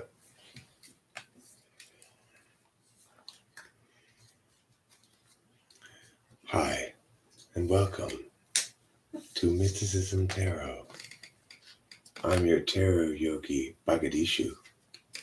And tonight, we're going to explore your tarot. Now, this tarot tonight is for that someone, that special someone from your past. You're still thinking about them.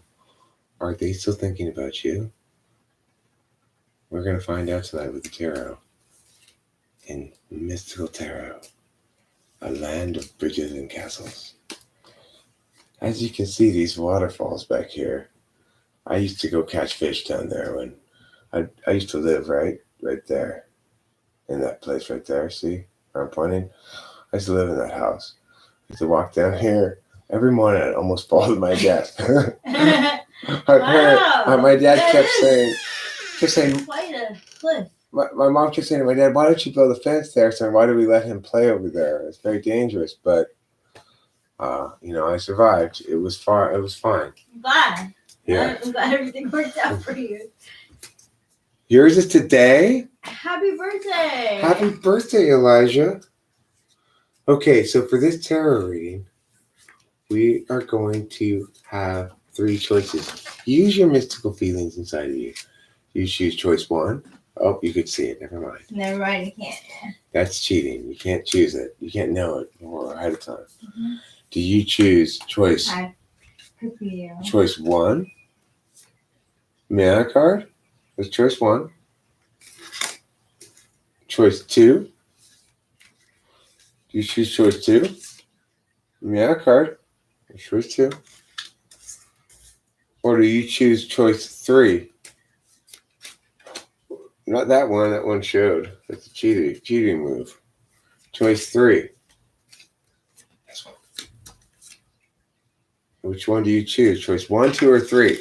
This is that special someone. You're still thinking about them. Are they still thinking about you? You get 1, 2, or 3. Okay. So if you chose card 1, no, I burned myself a little bit when I looked at your cards there, put it down there. Oh. That could mean something. And in fact, you get the 4 of Cups. Are they still thinking about you? Well, you're regretting something about the past. I think this is telling you. You're regretting something. You're feeling like you maybe had a missed opportunity. I'm not sure they're really thinking about you the same way. This time, maybe if you chose number 1, it means let this past person go. Okay, let's look at card number 2. For those of you who chose group number 2, card number 2, you get, 6 of Swords. I want to just ask my mystical partner, Rachel, here real quick to remind me what that one means. Voyage. Voyage. As the French say, voyage. Oh, yes. Mm-hmm. So it means if you're going to ever get back with this person, if they're actually going to be an installation, an important fixture, a work of art hanging on the wall of your life, it's going to be some distance you needed to travel via the mysticism, the tarot.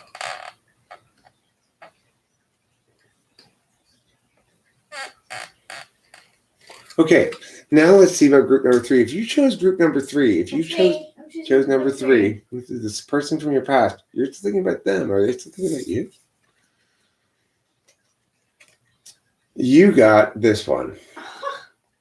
This comes up a lot for us. This comes up a lot for us. I think they think you're their soulmate. I'm not sure you think the same thing about them. No. Who could it be? Could it be? Could it be Santa Claus? Could be. You know that Rachel dated Santa Claus for a while? Mm-hmm. When Mrs. Claus and him were having a break? Yeah, it was during the summer. Mm-hmm. We met on the beach. He was just really upset. He had a tough season. Had a lot of cold to give. He wasn't expecting it. He got home late, and she was not happy. Were you there for the famous Mrs. Claus Santa Claus dance-off? I was not, but I heard about it. And I read about it in Us Weekly. oh wow! I wonder if the elves danced with them. I'm not sure. Apparently it was crazy. It was like 90 minutes long, and it was just move after move and like that. Gotta believe, right? That's a motto of Christmas. That is a motto of Christmas. True. Okay. So, voila. Type the card. What do you mean type the card? That's what I was doing. Remember when I was I had that one card that says INTJ? Mm-hmm. Like I was labeling what the card would be function wise. Oh, right.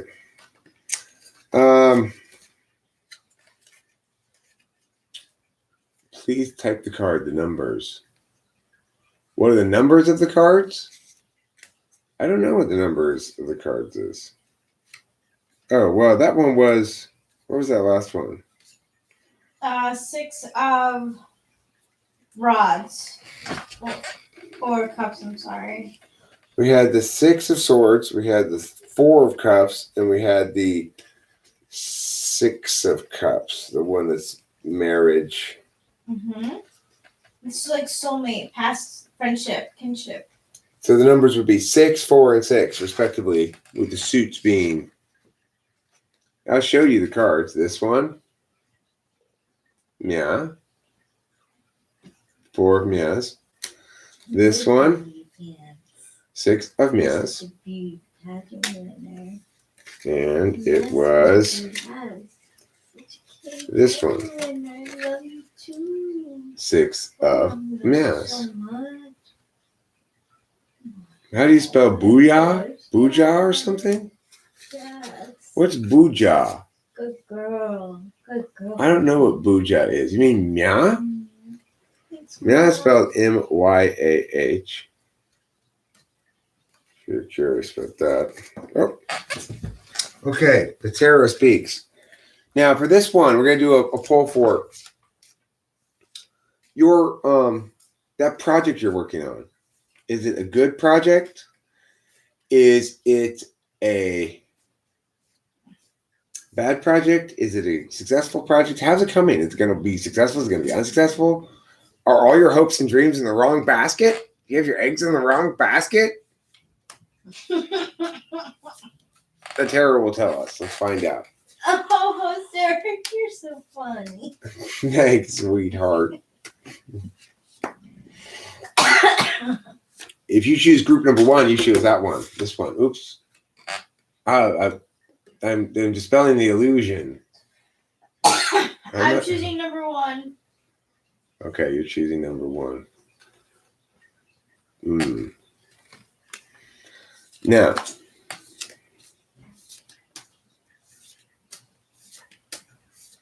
the next one. How's your project coming? Is it going to be good or bad? Let's find out. Number 2 card you can choose from is this one. Oh, I showed it to you. You can't show it to you. It's a mistake. Card number 2. This one. I'm going to show it to me. I just can't show it to you. Could be that one. Number 3. With your tarot feelings. Use your tarot feelings to choose. 1, 2, or 3. Is it this one? Could be this one. This is number 3. Or, guess what? This time, you have a 4th choice. Bum, bum, bum, bum. That's where I'm going nuts here. I'm giving you 4, not 3, but 4 big choices. Choice number 4 is right here. Now, do you want choice number 1, number 2, number 3, or number 4? Use your tarot instincts to choose how your big project is going or is going to be turned out or whatever. I feel so well lit right now. It makes me want to be more expressive with my face. Hey, Mariah Carey. This happened again. This always seems to happen. Do you see what happens there? Yeah. Okay, there. That's much better. It's the land. It's the magical land. It takes you there. It does. I feel like I'm on this bridge to mysticism. Look at it. I can just walk right across it into that city back there where I used to live and my old parents' house right there. Yeah, that's your bridge. Now I live there. Now I live right there. I used to live right there. Now I live right there. This is great, Kristen's mom. Yeah. Great job. This is the Mini Time Machine Museum of birthday presents. It's hilarious. Anyway, back to the mystical truths I was going to share with you. Which one do you choose? 1. I choose 1. If you chose number 1, how's your project going? Your project's going to shit. I was going. You people are falling out of the windows on fire for God's sakes. Why? Lightning is striking your tower. Didn't you know to put a metal pole there so that it You should have put a lightning pole there. Yeah, you're right. Come Lightning on catching now. pole. You put all that work into making that tower, and then all you do is jump out of it. Yeah, that's my life. So that's my project. your project. I haven't worked on anything in a while. The good news is I'm not your project. Well, I want 4 for an answer 2. I want to. Okay, now number 2. For those of you who chose the number of poo, you chose the number of 2. And this is the card you get.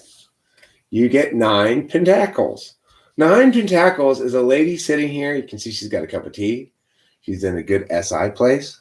Oh. She's knowing what she wants. She wants some hot beverage. Delicious.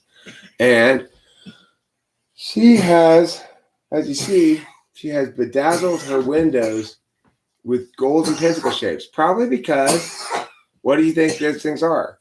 They're probably Christmas decorations, because probably it's coming up on Christmas. But look, it's a super pleasant day outside. She's like, fuck yeah, it's so nice outside. It's almost Christmas. And I got this cup of tea. So the answer is your project's coming along fine. You can relax. Okay. Number 3. Did you choose number 3? That's your tarot choice? Okay, well, let's find out what it is. The Hierophant. Oh. It's coming along conventionally. Just follow the rules, do your thing, do it by the book, okay? You want to do this project by the book. I love the perspective. Okay? So imagine that this bridge was the book. I want you to walk across this bridge Where's the lead to? over here to this little piece of dirt. And you got once you get to this island, you walk to this island, and then you have to swim over here before the current carries you over the falls to your death. It sounds like Mario. It's quite a challenge. Mario Brothers, you know? Yeah, well, you need to use the jump button. Unless, Jump button's key. you know what, this rock, you could probably step on that rock right there Yeah, and jump from that rock over to there. that's what I was thinking. That's the traditional route. That would be the traditional route, yeah. You would never step on that bridge. It does Oh, look I'm sorry, Pee-Pee. it does look a little unsafe, I'm not gonna lie. But believe me, it looks deceiving. I've walked across that bridge hundreds of times since my childhood. Run across it. I've carried bags of lead across that bridge. It's sturdy as hell. You'd be surprised how sturdy it is. What? That bridge. Super sturdy. Oh, yeah. It looks flimsy, but it's a sturdy ass bridge. No, yeah. Just like your project is sturdy with the hierophantiness of Hierophant. Yes, just play it by the book. And you'll be carried across this bridge in the arms of an angel to the pinnacle of the tallest tower of this castle of success, metaphorically. Okay, now, what happens if you chose number 4? Let's find out. You got this guy, 10 Pentacles. He is an old guy. He sits like a lady, though. He's got his legs crossed in a way that shows he's not concerned about his masculinity. He's not worried about being perceived as feminine or effeminate or whatever because he's got his legs crossed like that. He doesn't care. He's got his grandkids there, his kids, his goat, his dog. His dog's, it's a dog, but it looks like a dog, but it's actually a goat. Anyway, and he's got 10 pentacles engraved in his walls. Why? He's got nothing better to do than just chisel pentacles into his walls all day long. He's relaxed. He's happy. He's good. As you should feel about your project that's coming along super. So those are your choices. If you chose 1, 2, 3, 4, now you know how your project's going to go. Now you know. The end. If you chose 1, you better change projects right now.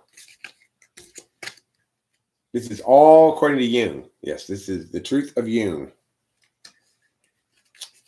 The truths of Jung will consume your soul.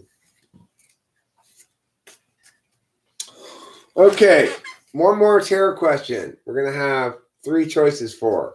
Who would like to know who would like to tell me what the question is that we're going to tarot the choice for?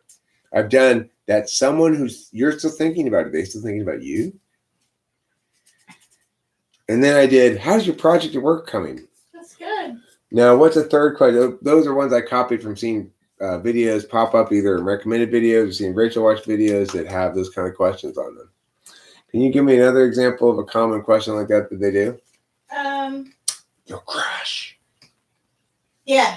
Your crush. Yeah. Is your crush Yep. thinking about you too? Yeah, that's a good one. Is your crush thinking about you too? That is a very popular one. Mm-hmm. Is your crush thinking about you too? Let's find out. If you don't trust me, take the bridge called tarot to the wisdom of over there. It's a metaphor. It's a mystical metaphor for you. Here we go.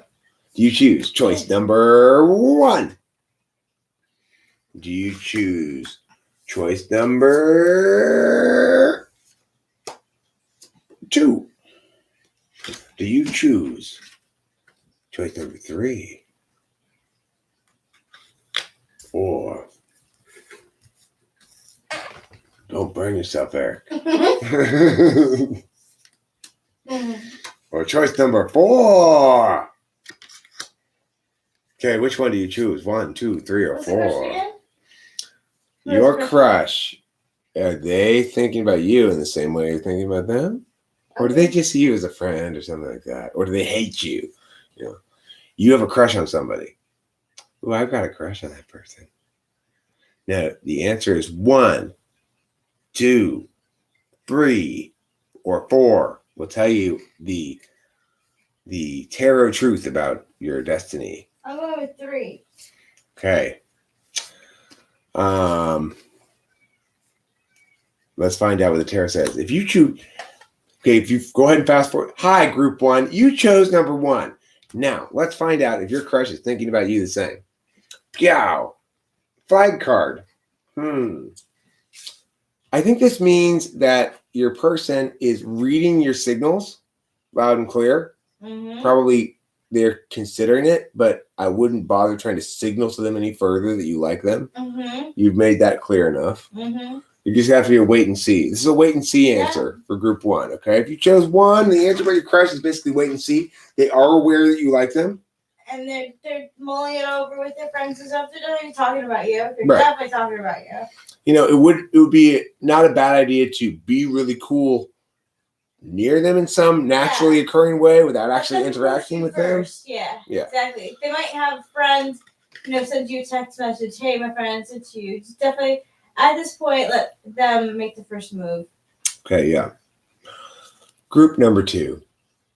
If you chose number 2, this is what your crush is thinking about you. Oh, that's the card that came with the deck. It's like a joker kind of. But I just leave it in there anyway. I call it the flag card. That's the extroverted card. Okay, it means you're displaying a lot. Mm-hmm. Like me right now, I'm displaying mysticism in my facial expressions. Ooh. See how mystical that is? Okay, number 2. If you chose number 2, you get Ace of Wands. That's a pretty good card for this. Creative. Yeah. Creative. Interesting. Creative ideas. Okay, so your crush, I would guess, for this card either means that it's just a flash in the pan for you. It's this moment's idea, but you're going to move on to another crush in a minute or 2. Or it could be that this guy is not the sort who's in a place to crush back one-on-one with you, that he's in too much of a creative spot, trying new beginnings and so forth. I would say this means that this crush is a risky go. You might end up having some Ace of Wands beginnings, right? Beginnings, but not necessarily follow-throughs. True. Could turn into like a one-night stand thing. It could, yeah. Or it could be the person's trying to think creatively about your first date, because it's a new beginning that way too.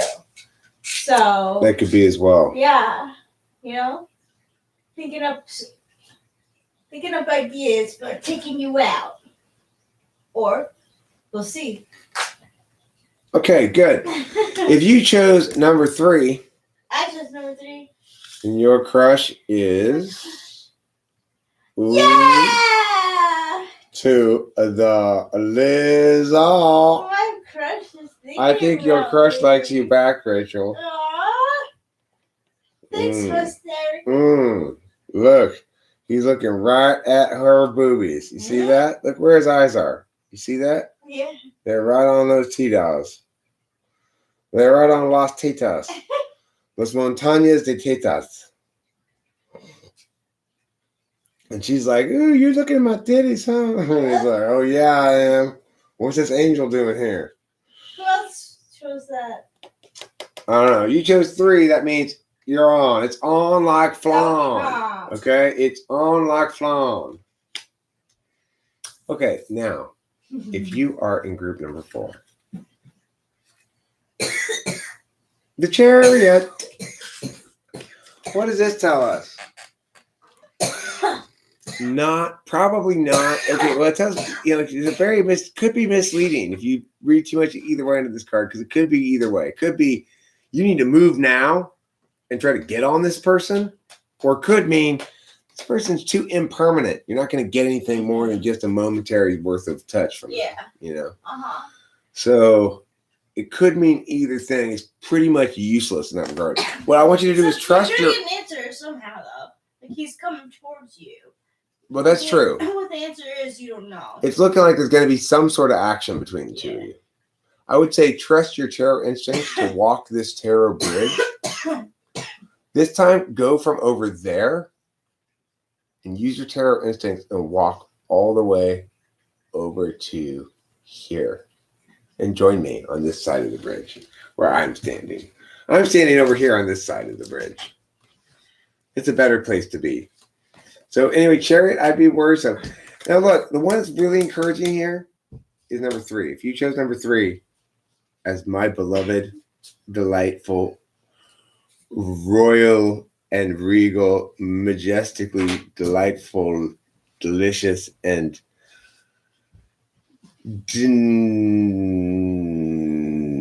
what else? Des Moines, Iowa, Rachel Lapalosa pulled number 3. If you pulled the 2, then you know it's on like the Mexican dessert flan. Mm-hmm. That's a good dessert.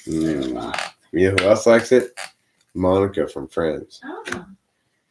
She tries to make birthday flan, and nobody wants birthday flan.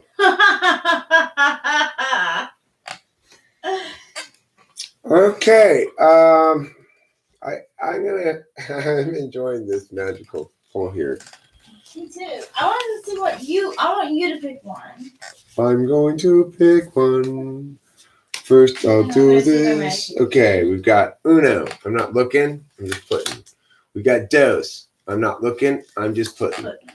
We got Trace. I'm not looking. I'm just putting. It's tomorrow. I got Quattro. I'm not looking. I'm just putting. Okay. Now the question is, what's the question for this one, Rachel? What? What's the question I'm asking for this one? What's tomorrow? Okay. It's a birthday pull, in other words. Yeah, birthday pull. Birthday pull. If today is your birthday, this pull is for what kind of birthday you're going to have. This applies for anybody whose birthday is today, tomorrow, a week from now or something, pretty close, like less than a week away. If your birthday arrives somewhere in that category of time, this pull is for you. You can find out what the Tarot's wisdom has in store for your birthday by picking the number 1, 2, 3, or 4. High group 1. You chose number 1. Let's find out what it means. I chose one. For today, tomorrow is your birthday. I didn't choose yet. Which number am I choosing? Don't tell us until you get to the card.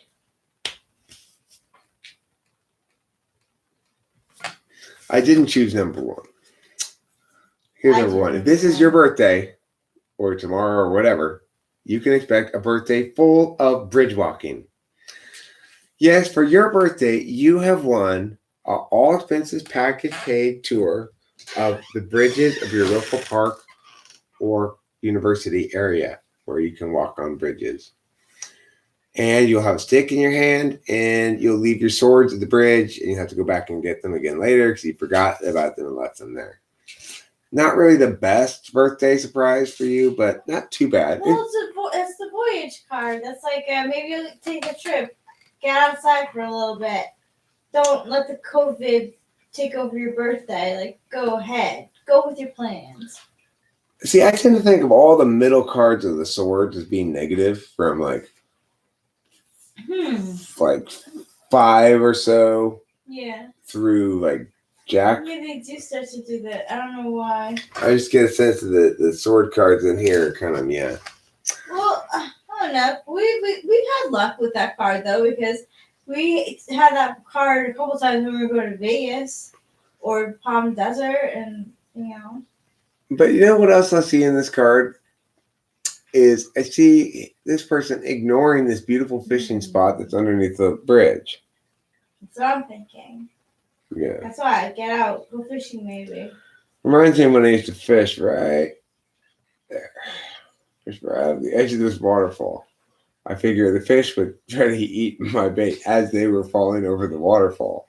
So I would first save their life, only for them to discover they'd be in the dinner pot. It was Alright, so maybe I'm going fishing with you tomorrow.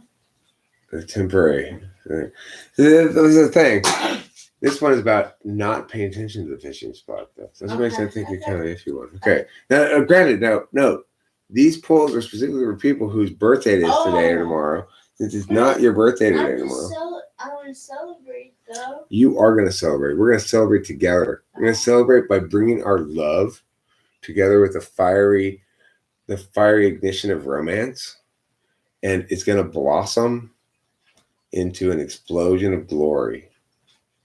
Glorious togetherness. I love you. I love you too. If you picked number 2, this is your birthday. Page of Wands. If you got the Page of Wands, basically, you're like, Jesus, why did I wear all these clothes? I'm here in the desert. I got sand in my boots. I don't know why I got a cloak on. This hat looks ridiculous. Jesus, I come to visit the pyramids and I'm dressed like I'm in Venice, Italy in 1722 or something. I'm not sure what the Page of Wands means, but that's what you get if you pick number 2 for your birthday. I do know pages are youthful expressions. Yeah. They're fun expressions. They're The fool of the royal family. Mm-hmm. The Jacks. They're almost jesters. Yeah. They're halfway between jesters and viceroys. You're my viceroy. Thanks. Hmm. Okay, so that's you, number 2. You got that. You're halfway between a jester and a viceroy on your birthday. Stop doing that thing. Okay. So, number traits. And number 3, I also didn't pick this one. What does that mean I picked? It means I picked number 4. Ooh, it's the mole mates. The mole sates. The mole sates card, also known as the soulmates card. Delilah, you said? Oh, she just asked, hey, does Dad still have his phone? He hasn't been texting back. Oh, yeah, sorry, I didn't know she texted me. Is that what we said? Yeah, you say, yeah, I haven't been looking at my phone, I'm sorry. But I can call her if she wants me to. I can call her right now.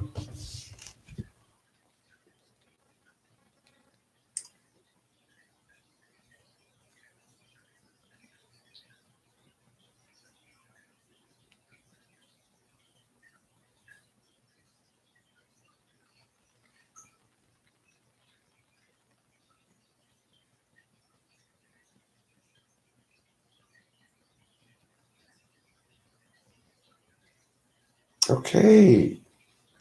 God. Stop doing that. Number 3. This one, infinity, means your soulmates forever and ever and ever and ever and ever, like me and Rachel are. Yeah, 2 cups. You see this bridge right there? It's the same as this road right there. Yeah, so people who have that birthday, your birthday tomorrow, you're gonna maybe meet someone. Maybe you go decide to get yourself a cupcake for your birthday and you run into someone at the cupcake shop. Yeah. Looks like for your birthday, you're going to get your life partner for the rest of your life forever. Yeah. What a good present. That's such a good present. Okay. Number 4. if you chose number 4 like me, this is what your birthday has in store. Taking care of business. Juggling things. I got typing tomorrow. And So my cousin's right. party. We got a yoga goga. We got a yoga to goga.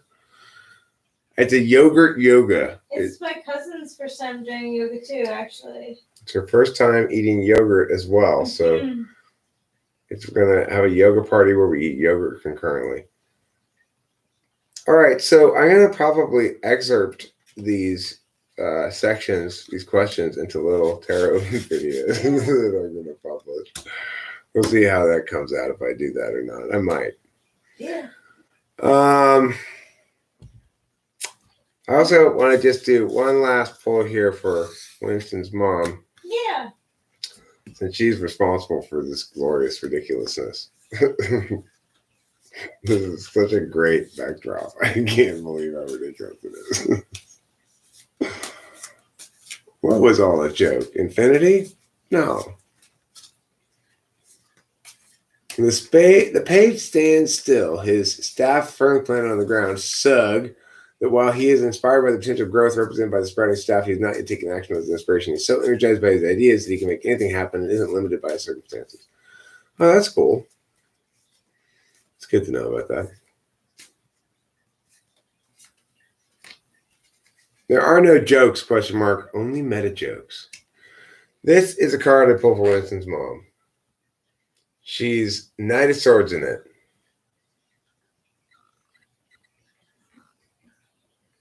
Quick with her mind. Quick with her mind, quick with her sword, but a lot of wind blowing around leaves. You get kind of tired of fighting all the time sometimes. Get tired of all the battling. Yeah, sometimes it's a little too impulsive.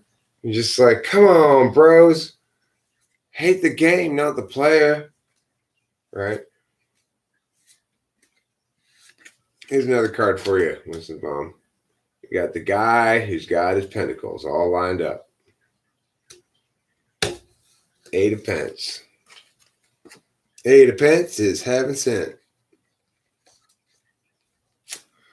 All right. I'm going to sing a quick song, and then I'm going to call it a night. I sing an a cappella song I've been singing recently. Yeah! That I enjoy singing. And then I will call it a night on the old streamaroo here.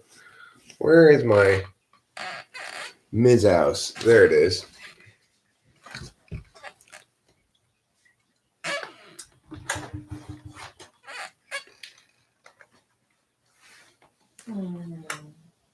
Rachel's pointed, the microphones are not pointed towards Rachel, they're pointed towards me and away from Rachel, and they're also on the kind of coverage that is front directional, so that's why. That's why they've been trying to hear me.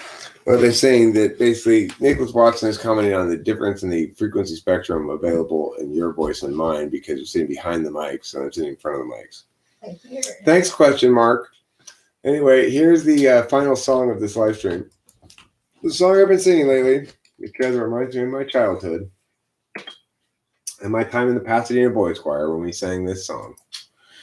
And I'm going to sing it again for you here tonight in honor of my childhood and in honor of the Pasadena Boys Choir that no longer exists but once did and served as my musical youth.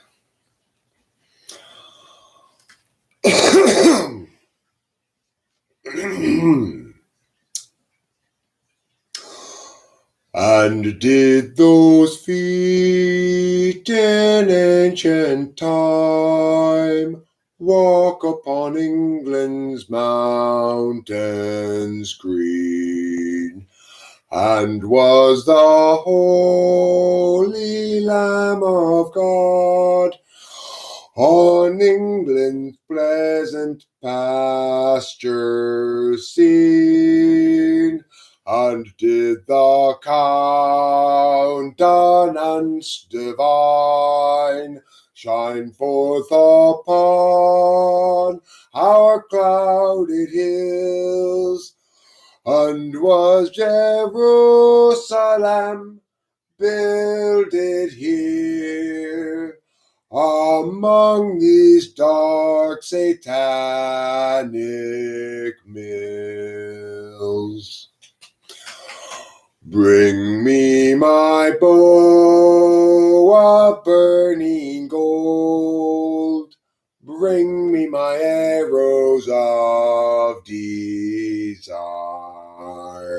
Bring me my spear, oh clouds unfold. Bring me my chariot of fire. I will not cease from mental fight, nor shall my sword sleep in my hand, till we have built Jerusalem in England's green and pleasant